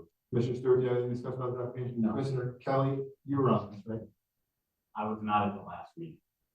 Well, you watched the video, I did watch the video, yeah. but were you, To that point, I'm aware. but you weren't here during any of the testimony? We only had testimony last week. Correct, we just. All right, so then you really, I should probably recuse. Not necessarily. No. You are allowed to vote if you feel like you have done your due diligence, you've watched the meeting, you've reviewed all the record, and you feel like you're up to date on the application. So it's kind of a self-policing. I watched the meeting thoroughly because there was a lot to catch up on, so I do feel that I'm familiar with the application. any discussion? No questions. Commissioner Smith? So my concern is that houses 20 through 25, 6 homes, have septic fields in the 100 review area. 5 of those homes have a septic tank in the upper review area. We're talking about 25 homes in 14.94 acres. I'm concerned that we're packing too much, too little space. And it's specific to the upper review area. I think that whole side of conservation easement 3 is really, it's very dense with septic fields and septic tanks. Let me just give you three things. One is that the limited disturbance has not changed since the previous application already approved.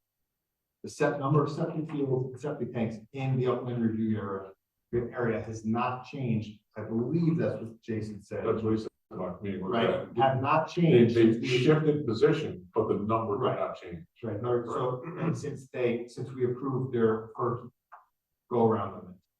So there's been a net change of close to damn near 0 in the upland review area. So we can't go back and say we didn't like what we approved. Just remind you, we can't go back and say we don't like what we approved the previous time. Right, but that was before my time on the commission. Right, so now your update on this history of what we have. So again, I can't be complicit if I don't agree with the initial thought. And I feel like there's a too dense population. It's probably worth.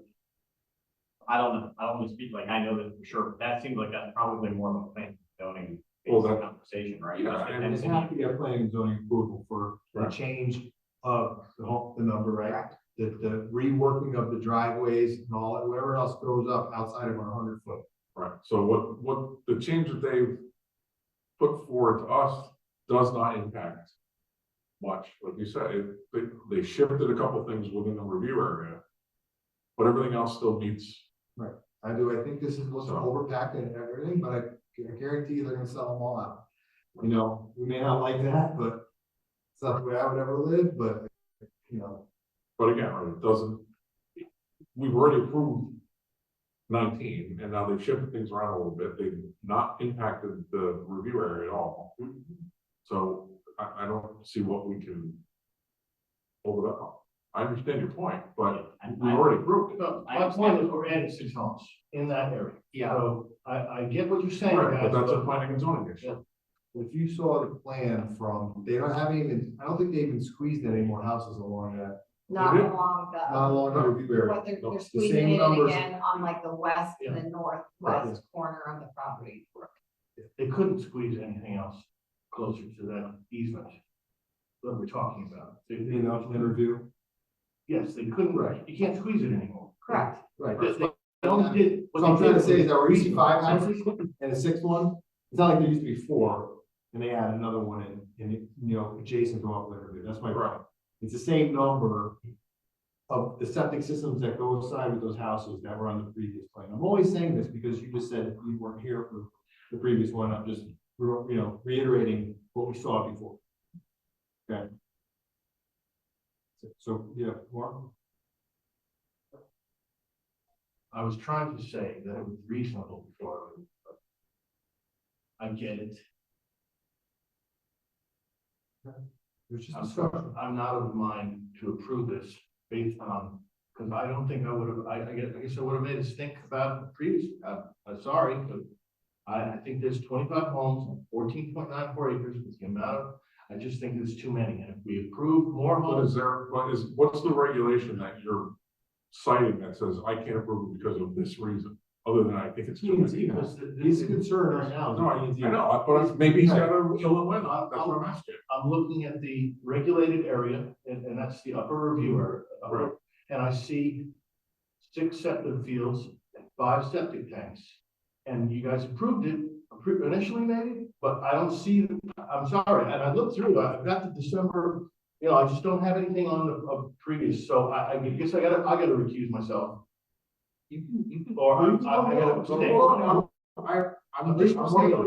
That's what I'm saying. If there's a specific reason why we shouldn't approve this, because they're violating a certain regulation or something, I want to understand it, so I can say, no, I don't agree with it. So that's why we had James review, and he went through his comments and said, this still looks good. I think that's an important point, is that the applicant professionals said it's fine, right? Our town engineer didn't have any comments over it. For us to deny something, you have to have a professional, soil scientist or professional engineer tell you what the problem is. Our feeling that it's too dense, or it might be too close, or there's too much impervious area, doesn't hold any water. I mean, you need to have a professional tell you, this is not gonna work. This is gonna pollute the wetlands. This is gonna run too much runoff to the wetlands, and this is it. And a lot of it is skewed over the 50% line. Most of it's probably within a third, meaning like there's at least a 50-foot buffer between any septic system and our wetlands. Now, line. what I would suggest you do is look at the DEP 7 road patrol standards that, well, the 2004s are all over now. That's the new regulations are coming out, but they have, a boatload of best management practices that should be put into these things. And you study that, you'll have a lot of ammunition for all the engineers and applicants in the future of what will be done to better applications. And the other thing is, all those, every one of those septic systems have to be press holes, have to be dug for them. So they know that the septic systems are going into soils that are gonna take that amount of sewage effectively. So it's not, there could be no downhill effect that's part of their design on the health code. So there is really, again, they're all pretty much in the same spot we approved them in the past. The health department has approved this. Right, so what I'm struggling for is I thought I saw the doctor, the assessments of the wetlands and said that it was, I'm sorry, I can't remember the exact word, I don't have it in front of me. Give me a second, it's Deep Dancer, the doctor. Was talking about the area itself, what kind of soil is involved? I don't have it. Sorry. You can still bring it back and deliberate the next meeting. So I saw that combined with, be deliberating at the next meeting. We're gonna approve the letter. well, you still We have have the to- motion, the second, and then discussion on the motion. right. There's still discussion. So if we could find something in the evidence that's been presented to You us. can still talk and convince us the any way you want. Is that, you good with that, Rich? Look, guys, I don't want to stand in the way. I don't have any ground from the statutes to say, but I also don't feel comfortable with it. So because of your initial, I just thought that maybe it would be best if I just abstain. I don't know if you. Well, You can abstain, yes, you can abstain, but recuse is too late.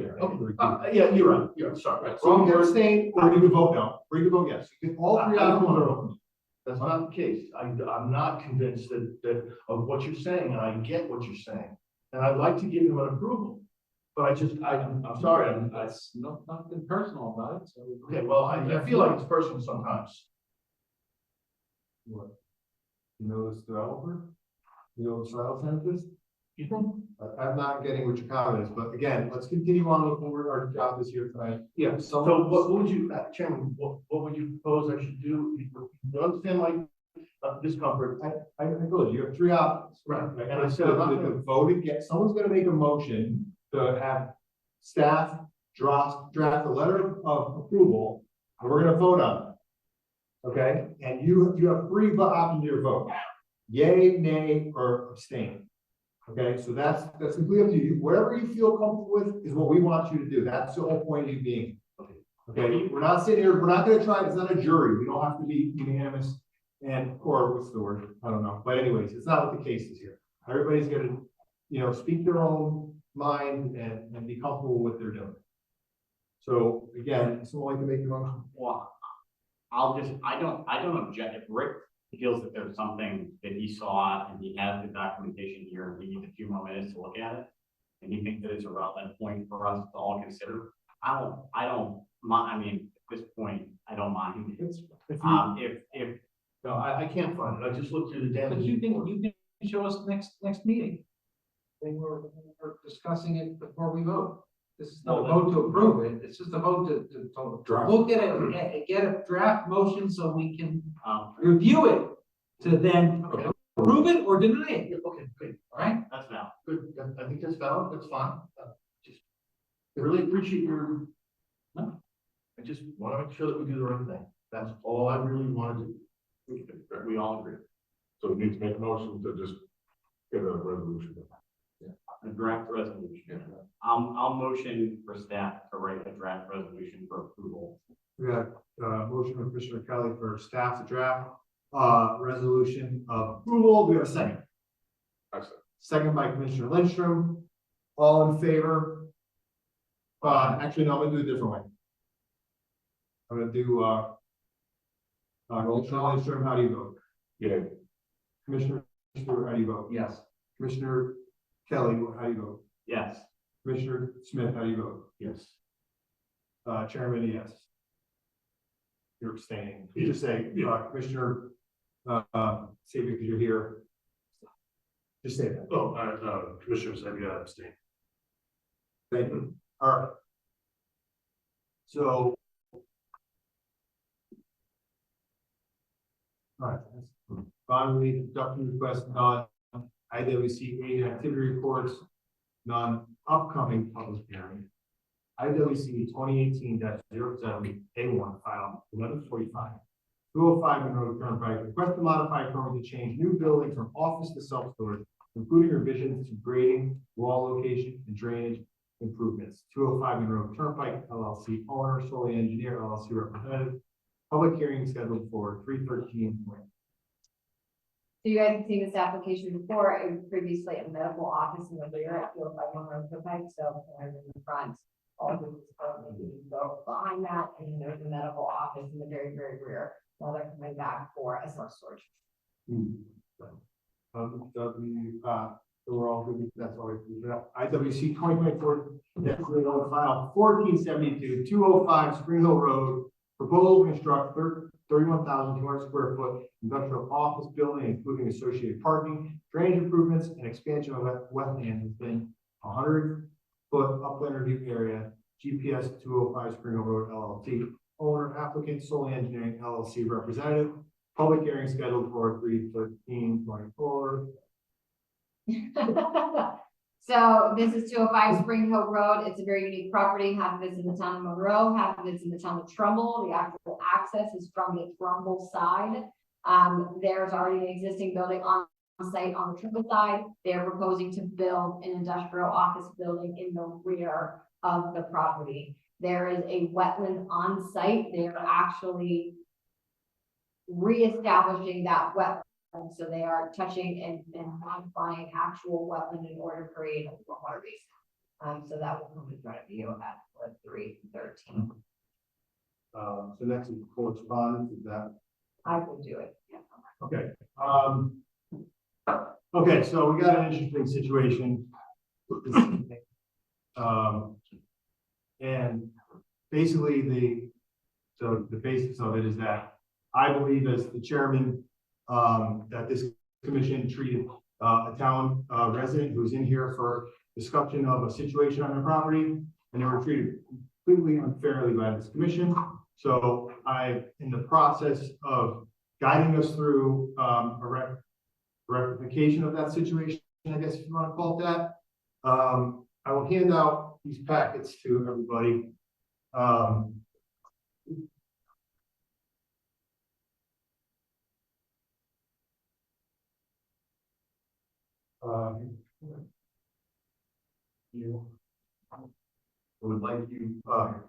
I would like you to read this letter to the record. Yeah. Yeah, we could start by reading the letter into the record. Actually, no, I'll do a little bit more on the history of it. So we had the town resident come in for a permit to gravel their driveway, re-gravel their driveway, and as I'll show you tonight, there was a major discrepancy and an error on the town staff's side in the application process that caused a lot of confusion. And also, so I've got to the bottom, I've got all the facts in line for this confusion. I'll be able to clarify that for everybody. And they were basically, you know, so the purpose for tonight, what I'm doing tonight is that we are representatives of the town. The commission has integrity. We should have high standards of how we treat people that come into this chambers. And we're also, you know, again, and it also reflects on the town and staff. So I'm not going to hold back on who I think was to blame. There wasn't a lot of conscientious problems, but what happened.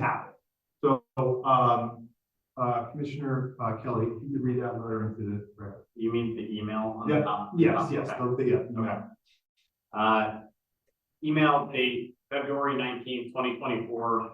Address to Keith Romano, Chairman, Inland Wetlands, Monroe, Connecticut, 7 Fan Hill Road, Monroe, Connecticut, 06468.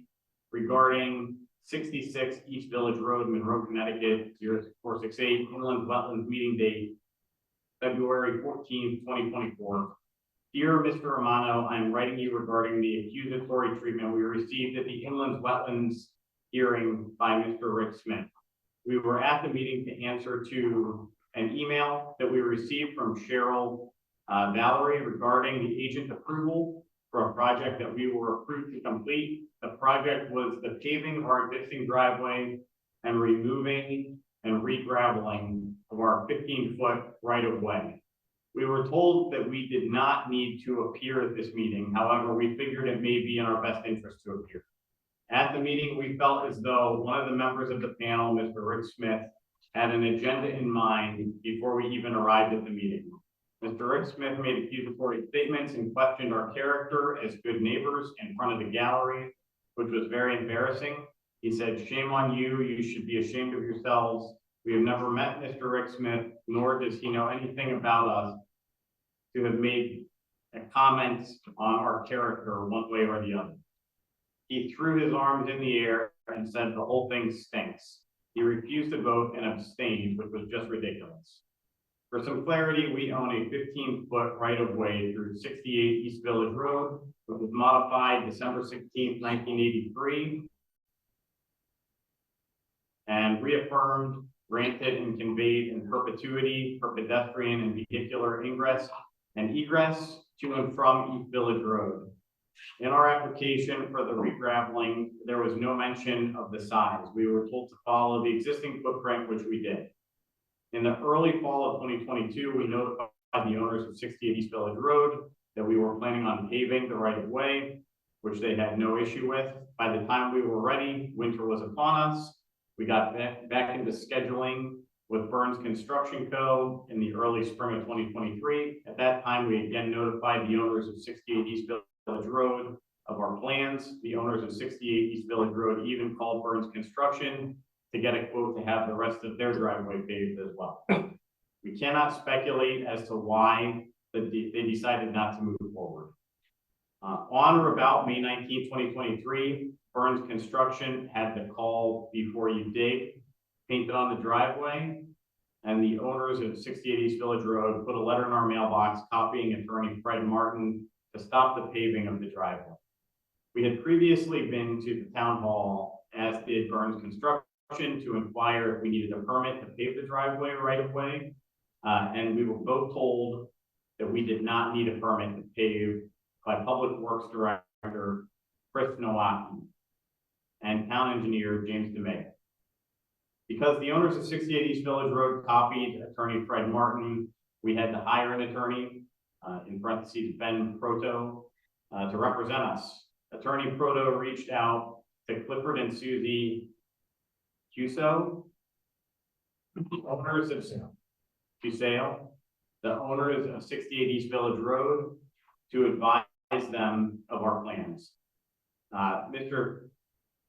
Cuseo stated that paving the right of way would decrease the value of his property, then went on to file a grievance with the Connecticut Bar Association against our attorney, which was later dismissed by the bar. We then had to hire a new attorney for representation, attorney Dominic Thomas. Attorney Thomas notified Mr. Cueso that we were within our rights to maintain the right of way, which we have done solely for the past 40 years, including but not limited to removing all snow, removing several trees that fell on his property and blocked us in time and time again. With many storms we have brought in and spread gravel. With many storms we have brought in and spread gravel on the driveway, all at our own expense. Mr. Cuseo called the Monroe Police Department and had them walk the right of way. He stated in one of his letters to determine if the driveway did need repair. We have no idea what the purpose of this was or what he thought he was going to accomplish. As a last resort to stop any regraveling, Mr. Cuseo decided to take other actions and filed a complaint with the Inland Wetlands Department, which is why we were at the meeting. Cheryl Valerie had us hire a soil scientist and had us have the wetlands flag. We also had to hire a supervisor, a surveyor, Tracy Lewis and Associates, to survey our property and stake our right of way. Mr. Cuseo then filed a complaint with the state of Connecticut surveyors against our surveyor. We also had to install 300 feet of silk fence per the approval. Mr. Cuseo misrepresented the fact in several letters stating his attorney was copied on all documents.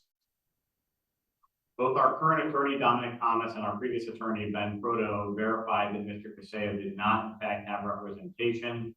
He just used the CC or carbon copy in his correspondence as a scare tactic. I could go on explaining what the last 20 plus years have been like for us and our other neighbors at 52 East Village Road that have to endure from Mr. Cuseo, but I digress. I explained just a bit of what it's been like and how we have in fact been exemplary neighbors. We have resided in Monroe for the past 40 years.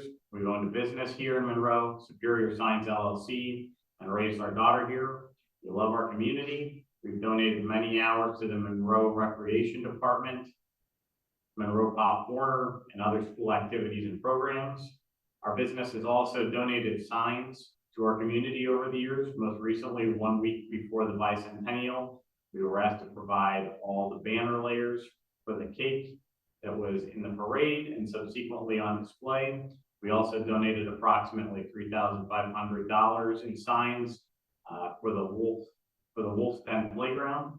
We don't state this for accolades, but to defend our character.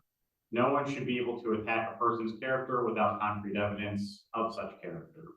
We would appreciate a letter of apology from Mr. Rick Smith, and we would also like to know what action will be taken so that he is not allowed to attack other residents in the future. He should also know his position, whether it is that of a volunteer or a paid position, he is representing the town of Monroe. Regards, R. John Ignatowski and Allison Ignatowski, 66 East Village Road, Monroe, Connecticut, 06468. On carbon copy, Terrence Rooney, first selectman, Eric Lindstrom, vice chair, and Francis Lido, town attorney. Thank you. Okay, what I have here to make the clarifications is I have some timestamps from the meeting, recorded meeting at the times. And then I also have part of the packet I gave you, which explains the whole situation. But on 1 hour, 27 minutes and 34 seconds, there's a statement, I believe it was from Cheryl, that they did not comply with the plans. Okay, if you remember, Cheryl gave us this back at the hearing. We all got this last hearing, okay? And right in there is 10 foot. She said she scaled it in there 10 foot. Okay, if you also look inside your packet, you'll see this map. Also stamped by the town. There is no 10-foot mark. Cheryl did not write that on the plan she turned back to the homeowner, showing 10 feet. She gave it to us for us to see it on the plan. So they did not have that 10 foot on their plan that they received. And in the written words, in the written approval, it says nothing but replace what's existing. Okay, so there was an error in that communication, and that's on the town. And at 1 hour, 30 minutes and 3 seconds, Cheryl states that the permit shows 10 feet. Stated that to us. It didn't. Nor did it anywhere. Well, no, she stated that it scaled at 10 feet. Yeah, she said that to us, but it's not on the permit she gave back to the homeowner.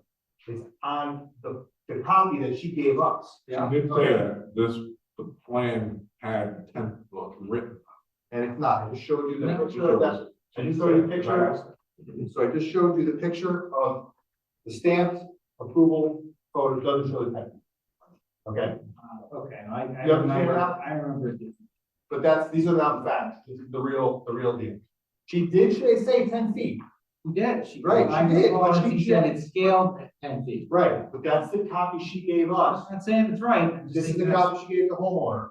Just saying, it's different. No 10 feet, anything the homeowner received. Yeah, all right, thank you.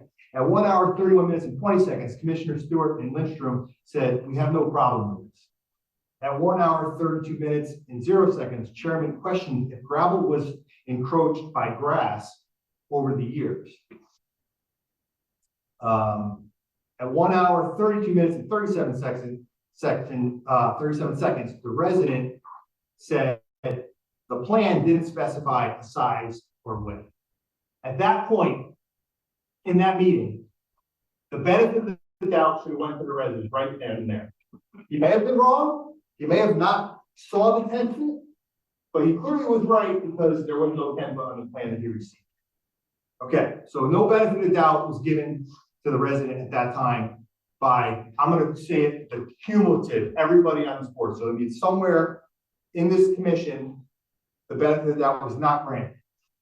1 hour, 33 minutes and 20 seconds. Cheryl stated that it could have been a miscommunication. Second, benefit of the doubt that should have been given to the resident. And then also at that point, whatever happened would have been no fault to the resident. She admitted that there could have been a miscommunication. Okay. And at that point, it's when, well, she shows us the plan with the 10-foot drawn in it that I showed you guys. At 1 hour, 36 minutes and 0 seconds, Chairman explains the doubt, the benefit of the doubt, and the discrepancies that could explain what happened here. So right then there, I explained that there is a benefit of the doubt to the commission right now.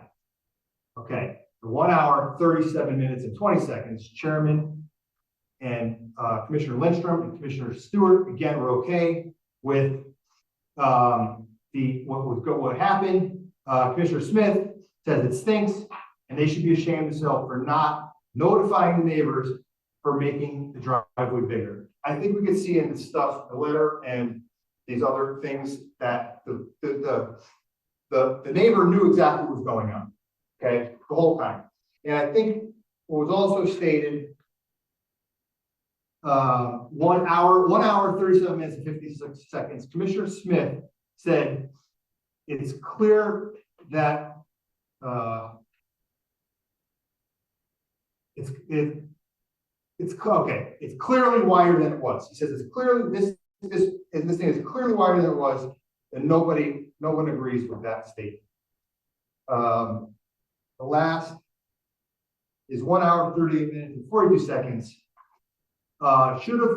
Commissioner Smith stated that they should have discussed this with the neighbor, but clearly that was done. They were notified what was going on. I think he might have said something about if you are going to try to widen your drive, you shouldn't go and sneak in and try to widen your driveway, without your neighbor's consent, even though he was in the right of way. So let's go back to our packet here. And if you look, so there's a bunch of things about all the communication between the town and it's got the map. He's got every piece of paper in this. With Billy Payne, he's got his deed that again shows he's got the 15-foot right of way. Now, what's interesting is that the deed was not given by the current resident of the property in front. The story that I heard is that the property in the back was spin off from the property in the front a long time ago, so the family member could build a house that now Mr. Minkowski and his wife live in. So the property owner, there was no like forcible action towards easement. It was done by one of the person at the time who actually owned both properties. But just to get down to the bottom of it, so we all have our lizard brain, and when we hear things and see things, subconsciously or in their subconscious, you could remember that thing without being able to recall it at the time. So first thing is that if the resident had seen 10 feet anywhere on the paperwork that he received, he would have immediately been triggered to, no, that doesn't sound right. So would have made a phone call and justified it. But since he didn't get anything that said 10 feet, and the 1979 survey of his property, 4 years before he bought the house, says on here, existing 15-foot gravel driveway right away. So in fact, his gravel driveway always existed at 15 feet from the very beginning. And he had grass encroachment on the edges. No one drives the whole width of their driveway all the time to keep the dirt and weeds and everything off. So he's always had a 15-foot gravel driveway. And he did exactly what he was told, is he replaced the existing driveway. And he had it staked. So with that, that's really all I have to say about it. But clearly there's an issue here because there was comments made to that property owner with no evidence behind it. And they were accused of whatever they were accused of. I'm not going to get into the details of it. But we actually know by the letter. They also came up to town council and told them what happened as well.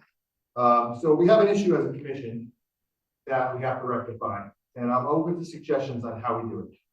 I think I need to set it straight as far as my side. Okay. You're giving us a lot of information, more than what we had. On the night that we were here, we had this document from Cheryl with the 10-foot shown, with the scale identified. So I believed that it was clear that it was a 10-foot section. I did not have any other thing saying that it was a 15-foot driveway or anything like that. So all I. 1 second, you had the resident telling you that wasn't right, he never saw it, and that it was bigger than that. So you had something, you just didn't have it. Well, like I mentioned, there was 3 times where this should have been benefited So- out. Can I continue, please? Go ahead. I went, if that was said, I apologize that I didn't take good note of it. But when we inquired, and that's was what I wanted to do, I have no axe to grind with these people. I don't know them. I've never known them before. I never contacted them outside of this meeting, and I have no intention of doing so. I have no axe at all to grind, no problem. I had this document, said 10 foot. Okay, that's what I had. That's what I believed. When he was explaining, and because I wanted, well, let's let him talk, right? Because it was pretty much when it came to me, I was like, oh, he's here, let's let him talk. So they both came up, and he explained, and when you inquired about, well, you know, why is it 15? Well, you know, to me, and this is why I said it stinks, because he said, well, they came in, they put in the flags, and I guess they followed the flags. But in my mind, I thought 10 foot is actually 10 foot by 280 feet, I think. Okay, 10 foot instead of 15 foot. If I'm a contractor, I'm going to quote 15 feet or 10 feet. It's going to be clear how many yards. The difference between 10 feet to 15 feet is not just 5 yards, 5 feet. It's 16, 17 yards of gravel. So it's not like they would make a mistake unless it was a son-in-law and just, I'll do this for my, I don't think that was the case. Okay. So I'm sorry that you thought that we had facts that we were going to, but in my mind, what he was in the gentleman pleading ignorance as far as how it got to 15 feet. He didn't say, oh yeah, I asked him to do 15 feet. He didn't plead ignorance. He said that it was his understanding that it was always 15 feet. He hired the contractor, got the quotes at 15 feet.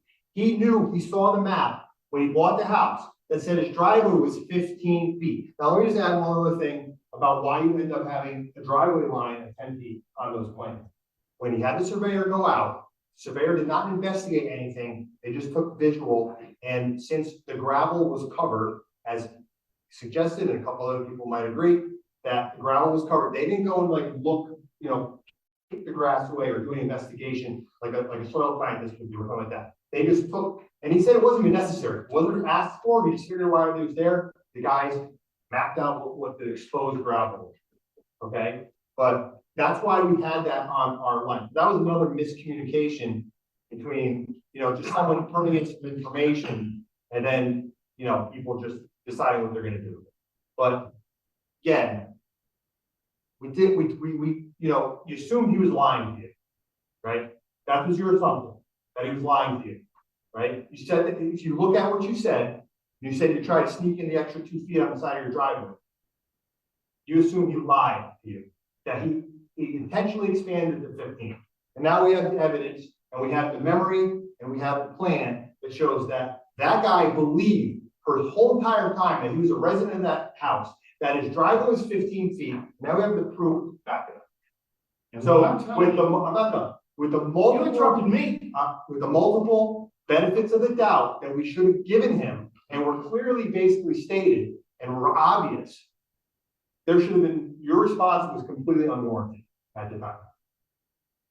Completely unwarranted, still unwarranted.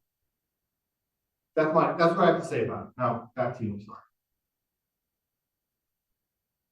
Just as somebody that observed it, I was not here live, but did watch the video. I think objecting or disagreeing with an approval is your right and your prerogative, right? Making it emotional, which is what ultimately happened. That's the error. That's the mistake. You can't look at things that way. You can't judge on things aside from the facts. And that's the danger, right? That's the mistake. I would not disagree with what you're saying, but I was just saying there was three things that I was looking for. What does the actual easement say? Did it say 15 feet to accommodate a driveway of 10 foot? Excuse me, no! Don't, Well, stop. The whole thing is used continually. You know what happened? No, let's stop. All right, I'm talking, you do not listen. On those plans that you have, shows the 15-foot easement. You forget things and you question it again. It drives me nuts. This is not appropriate. No, I'm sorry. That was, I'm sorry. That was wrong. That was wrong. If you guys wanna have this discussion, you guys. But, have but it on just record. go ahead, continue. I'm sorry. We want to get to the end of this. Go.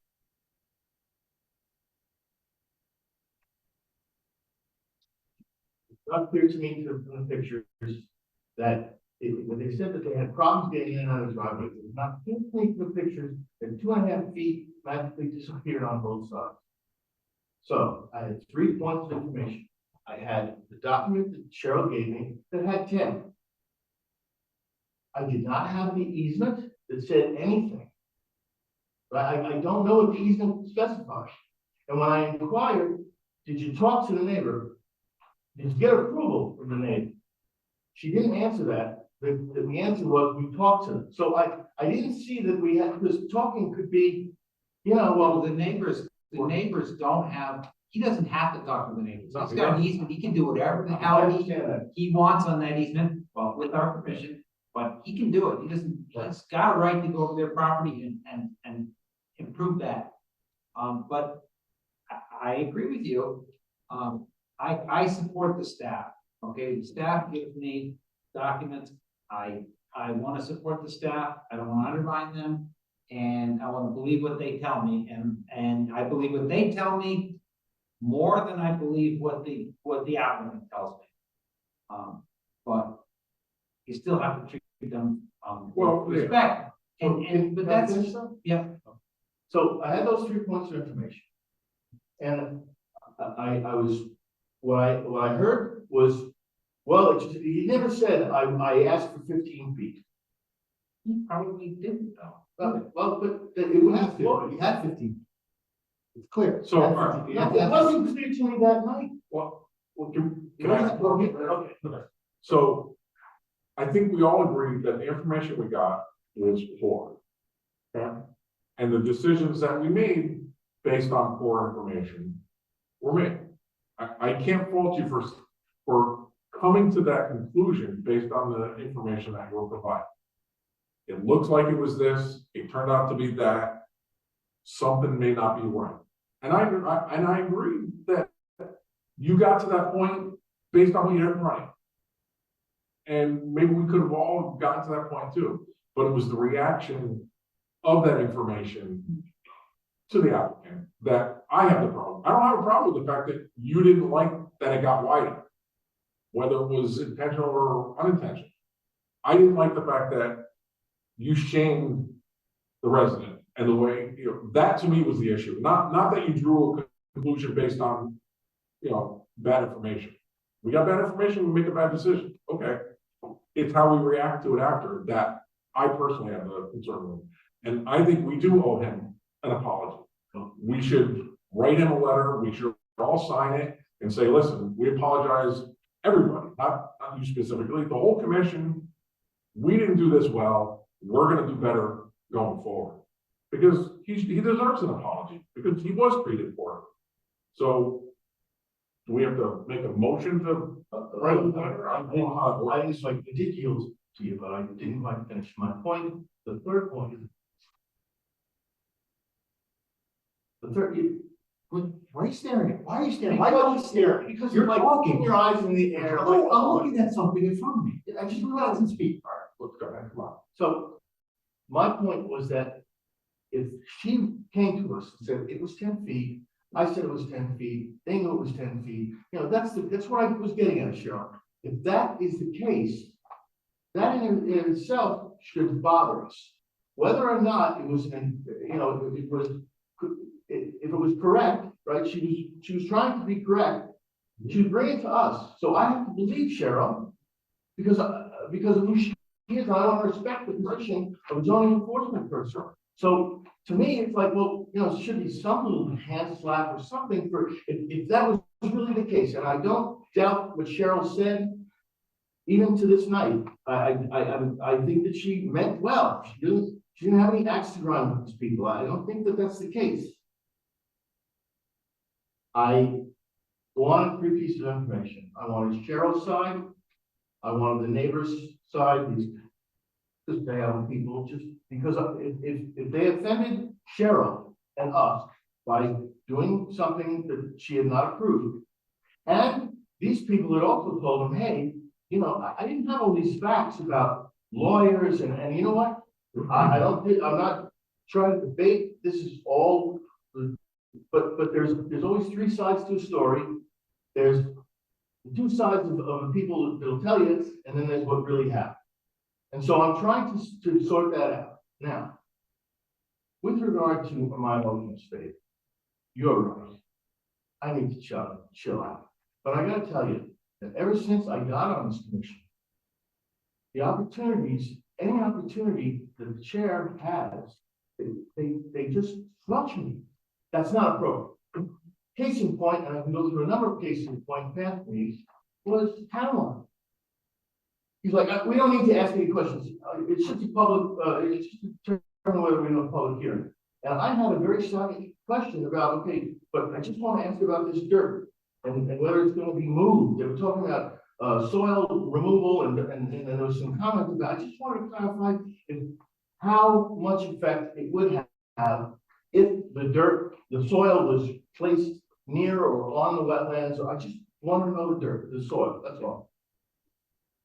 So I asked that question. It took less than 60 seconds to get through that whole thing. And then the chairman pipes in and goes on for 6 minutes.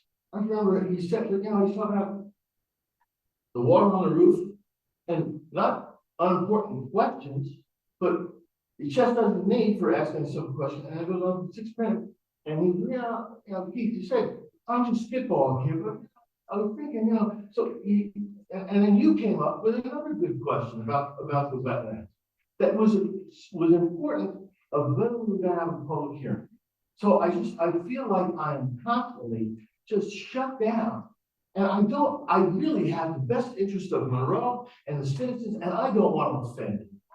I don't mind apologizing for being offensive if they were forthright with me, but I just didn't feel that they were being forthright, and I'm getting tired of being shut down when I say something. I'm not looking to make waves. I'm looking to uphold the regulations. I understand we're handcuffed to a certain degree by certain statutes and other things, but I don't feel any respect out of the chair, and I deserve respect. And that's the case. I went on what I was going on. I didn't have all these facts, and you know, I don't know what you guys came up with today. That's very nice of you to come up with these things together. But there was no warning or anything. It was just, Rick, in fact, you lied to me, Keith, when I saw you today. I told you I did. I had a reason for it. I was not prepared to discuss this situation at the land use office in front of a bunch of people. It is what it is. I want to respond. Are you ready for my reply? You ready? You ready for me to talk, or are you done? Can I talk now? I'm asking you. Go ahead. Okay, I'm a man of integrity. I want you to get the timestamps of all those meetings where you think I treated you unfairly, and I will review it. And if I think that I was out of line, I'll admit it. I don't have a problem with that. Okay, I'm an adult. I can make a mistake and admit to it. No problem. Okay, I'm not going to make any excuses. I'll tell you what I think what happened. That could be wrong, right? I could be wrong. But I'm not going to hide from anything. I don't have a problem with it. Okay, so if you do that, great. 2 things about what you just said. You do treat him differently. You think? Oh, absolutely. Well, first of all, let me just say. I mean, sometimes you're correct, but there's a little bit of attitude going on. So, well, again, I would like to explore it. I look at it from looking at myself, and if I could identify what I've done wrong, I'll surely admit to it and apologize if that's necessary. But the one thing, let me just say one thing about that, okay? So when someone does this to me during a meeting, it makes me awfully uncomfortable. And he's done it a dozen times. And it makes me like want to get him away from me. So it kind of like, it sends a signal to me that this person is invading my privacy and he's like basically visually assaulting. So that makes me uncomfortable having him sitting next to me. Okay, so that is a fact. It's in, and we've all seen it. So I'm saying maybe that's what gives me the different kind of attitude with him. That's a possibility, because that's the thing that, like, you know, really drives me crazy. But I try to be respectful, not bring it up in a meeting, you know, but then he doesn't do it anymore. So I've never really said anything about it. I usually brush things off that offend me because I don't like to hold on to that kind of stuff. But let me just go back to your comment. You said that you had no information about the 15-foot easement. See the blue circle? See the blue circle on the plan that Cheryl gave you last week? The plan that Cheryl gave you last week, the blue circle? Yeah. I brought that up multiple times in the meeting. How could you, what don't you believe? What don't you believe about what? I'm sorry, what? I don't see the blue circle. The one, I have the original, maybe I have the original. Copy I gave you tonight on the second page. Blue circle. Okay, I brought that out in the last meeting. Can you read that? I can see that. Okay, so why are you questioning about whether it's 50-foot wide easement? Doesn't like 15 foot. It's obviously the driveway is. You just questioned that you didn't know about the information about the easement. We didn't have any of the easement. This shows a 15-foot easement with a 10-foot driveway. That's what I expected. No, it doesn't say 10-foot driveway. Where does it say 10-foot driveway? It's 15-foot easement, and it shows the two lines within. Right. That you questioned that you didn't have the information about the movie. You have it on the plan in front of you. How do you not believe it? That's what I'm just responding to what you said. That's what, by the way, I think I keep getting so off track here about it. Right. This is there is nothing wrong with questioning for more information as it relates to something in front of the commission. That is not the issue. It was an emotional reaction that became the issue, and that is what stimulated the letter from the resident, and that's valid. But there's a lot of emotion going around right now, it feels.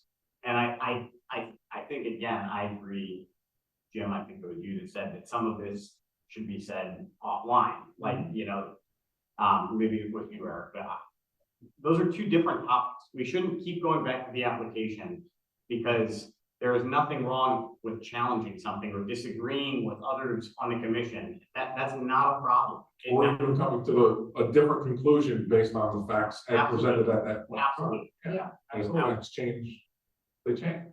It's the reaction that they took exception to. That's what I brought up earlier, is we need to address the reaction, not the decision, the reaction.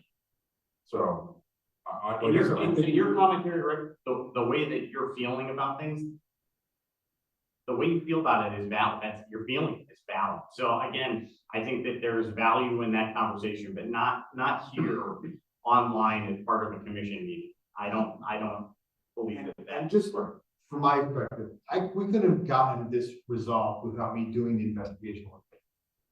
You know, so we could have just, there would have been no basis for anything. We've still been up in the air as this big, like, unknown. So we had to see the facts to figure out where. Well, what to do with it, see this letter. Right, yeah, they sent the letter, and the data had to be there to support it. I, from the very beginning, felt like something about this just doesn't make sense. You know, no one does a 10-foot wide gravel driveway and a 15-foot easement. Like, everybody, their standard driveway is 12 feet. And that's actually what it is. You keep saying 15. They went from 10 to 12. They didn't go from 10 to 15. No, they did 15 feet. The driveway? Yes, that's why that map I gave you, the old one is important. That was the easement, not the driveway. No, it says existing 15-foot gravel driveway. But the driveway they did was only 12. But No, they said they didn't do that. They said they only did like 14, whatever. But the fact of the matter, they had a pre-existing, and when the plan said, when the permit said replace existing, they did exactly what they were told by town staff. Replace existing, they replace existing. I think we've beat the beat down. The question is, what are we gonna do? I think we owe this guy an apology. I believe so too. I think that's only appropriate. So do we have to vote on what, how do we do an apology? Like, what's the protocols for something like this? I don't know. Anyway. Do you have an objection to an apology for? I It was a request. I admit wholeheartedly, I'm sorry, I am sorry that I was emotional. I don't want to be emotional. And I didn't mean to make you feel uncomfortable, Keith. When I sat next to you, it was because I was looking for guidance from you. Sometimes I would pass you a note and you go, or you tell me yes or no. That's why I sat next to you, because I knew you. I didn't know these gentlemen. Right, and that's why I wanted you I'm here sorry, also. I'm sorry that you felt uncomfortable. If you'd said, you drive me nuts, Rick, get out of it, I would say, okay, great, no problem. I'm gonna come down here. We're getting off topic. I get it, though. It's- I I hear it. This needs to be. I would suggest that Rick, if he feels comfortable, makes a motion for the commission and himself to apologize to the applicant. Well, and then we can go through a motion. It'll be documented on the meeting minutes for eternity. I would move that we draft a letter, or that we agree on a letter to apologize for the emotional content of that meeting. I don't think we got it wrong. We didn't find them. But I was just trying to defend Cheryl and the position she had.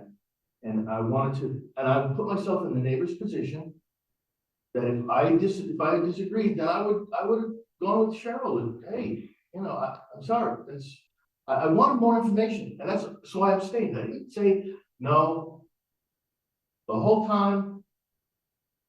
Although I wish that I had been less emotional. So I agree that I make a motion that we draft a letter of apology for the emotional content of our assessment or our proceedings. And I will promise each of you that I will attempt to just mellow out a little bit. I think your passion is valuable. It's just the emotion, the way that it comes out, that I'll say that.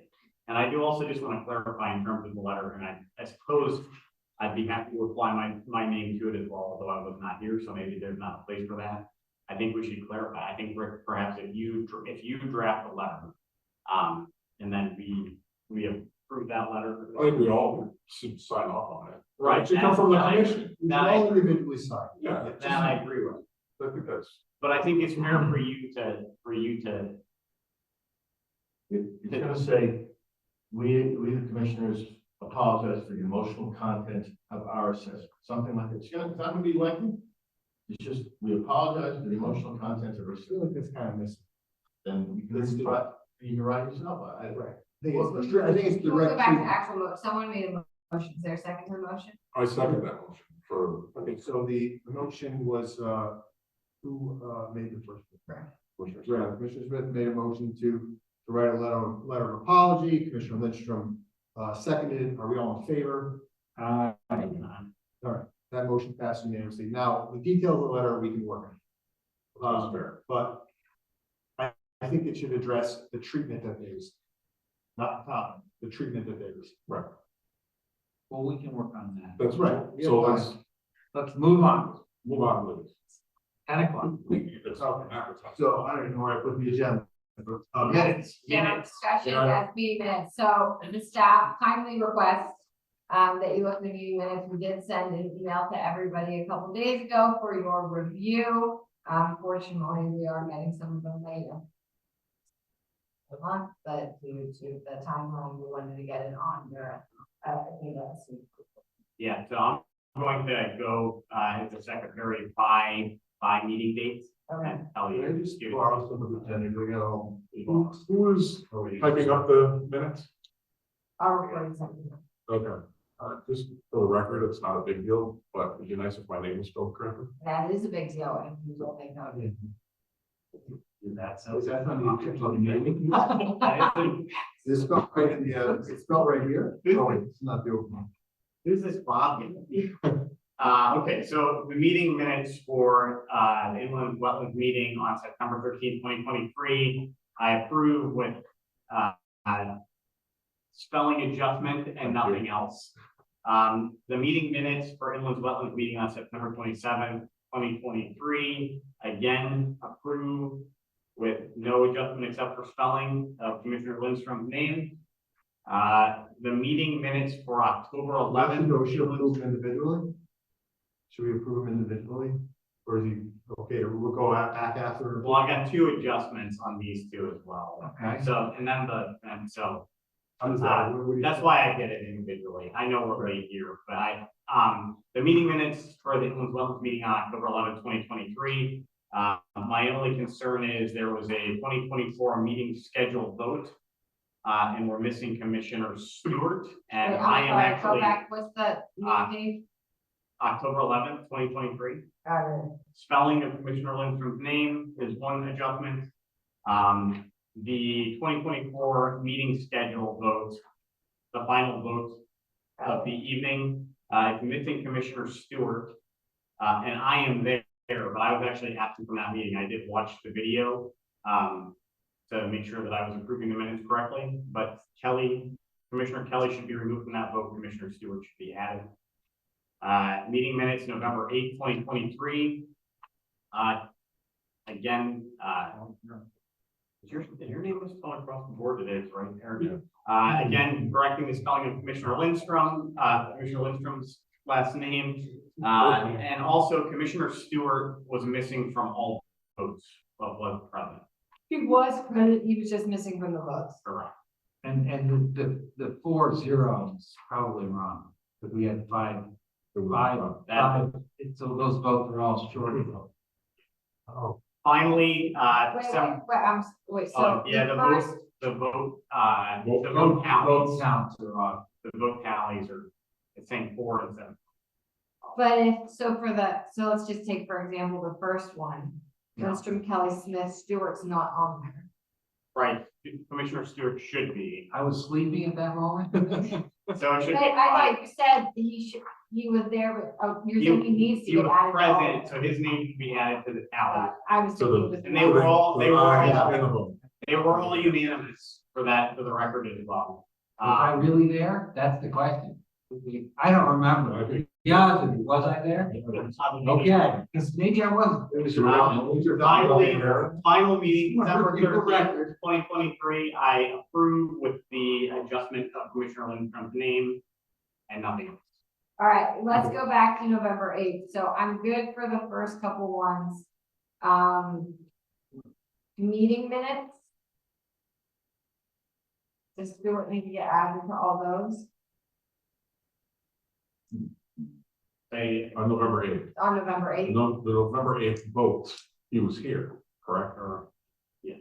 So on right, all the meeting minute votes, he needs to be added. correct, And that needs to then get up. to 5-0.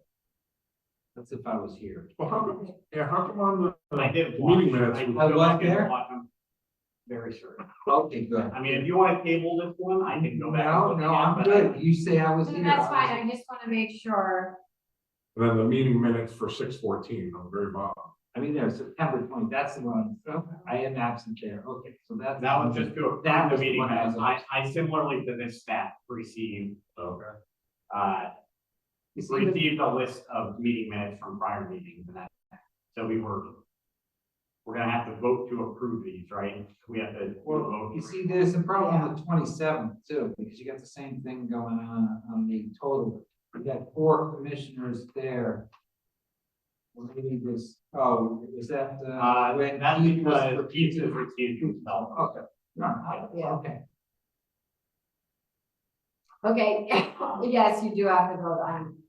Because, yeah. So then I'll just run through and ask for, Keith, do you need to do that, or do you want? I'll walk through I'll call for the. So I'll give you the date and then if you want to ask for a vote. Well, I have the date. You have them all? Yeah, so, regarding the minutes for, September 13th, 2023, would someone like to make a motion to accept? Motion accept by, Chairman Lindstrom, second. A second? Second, Commissioner Kelly, all in favor? Aye. All right, done. Oh, wait, are we abstaining? Oh, yes, sorry. I think it abstained. Yeah. You gotta abstain All right, so, I'm Yeah. sorry, so, then your, Commissioner Sanga, I think. okay, thank you. So we have, 5 in favor and 1 abstention, sorry. All right, for the minutes for September 27, 2023, would someone like to make a motion to accept? Motion to accept. Motion by Commissioner to accept, second from Commissioner Kelly, all in favor? Aye. 5 in favor, any abstentions? Aye. 1 abstention, so. Wait, which one was that? Yeah. 27th? Oh, I abstained too, because I wasn't there. All right, So, that's pretty good. all right, so 2 abstentions, 4 approvals. Listen. So the abstaining is Commissioner Sabia and Commissioner Stewart. All right, the minutes of October 11, 2023. So like motion, make a motion to approve. Motion approved by Commissioner Lindstrom, second. Can I vote on this? I didn't watch the video, although I was not in attendance. I'll second. There you go. Second from Commissioner Stewart. All in favor? Aye. Aye. 4 in favor, any abstentions? Abstain. 2 abstaining, Commissioner Sabia, Commissioner Kelly. Okay. Minutes for November 8th, 2023. So I'd like to make a motion to approve. Motion approved by Commissioner Lindstrom, second for Commissioner Kelly, all in favor? Aye. Any abstentions? Commissioner Sabia abstains. Okay, the motions for the minutes for December 13th, 2023. Someone like to make a motion to approve? Wait, is this one with changes? They all have They all have. modifications. I said that, but. Right. Can we'll just declare all. So like a motion to approve the changes. The motion to approve by Commissioner Lindstrom. Second by Commissioner Kelly. Approved by Commissioner Kelly, all in favor? And abstentions? Commissioner Sabia. Okay, good night. All right, We got one more. oh, we do have another thing. We have the public outreach, just to give you an update. No, we don't. It's quick, it's quick. Oh, So before Cheryl left, the first guy that we were gonna hire seemed like he ghosted us. So before Cheryl left, and I got permission from town staff to do the inquiry myself, to find another person to replace them. And I contacted 4 people. I got a response from one, who gave us a proposal from a known company, All Habitat, I believe the name, in Connecticut. Gave us a proposal. I turned it into, when did I turn that into you? A couple days ago. Then last for today, and then today, the first guy we had scheduled that sent an apology that, sorry, he's been traveling and he still wants to book him. So we're gonna still book this, hopefully for the second meeting of April is the plan right now, right, people? Is that what you want? Well, I'm just throwing out that that's the tentative date, right? One person has told us they're available that day. Now what I'm gonna do is I'm gonna call the first guy who Cheryl communicated with, not I. So I'm gonna make sure that he is up to speed with what I'm trying to come. And just check in because we no longer have Cheryl's resources on that. And then I need his W-9. what? I He need his knows that. W-9. He knows that, right? You said the second week of April, or week of the eighth, Second meeting of April. second. Our second meeting that we have scheduled, that we have a chamber. Right, like. Yeah, whatever the date is. And then obviously, town staff has to approve, also who we choose. I'll only be making a suggestion. There's different prices involved. So just to get, the update on that. And the next meeting, we should be able to solidify it. We can make the notice and we can make the notices and everything. So, someone like a motion to adjourn the meeting? Motion to adjourn the meeting. Adjourn the meeting, Commissioner Lindstrom, second. Second, Commissioner Kelly, all in favor? All right. All right. Hey. Unanimously? Okay, we're done. Do that.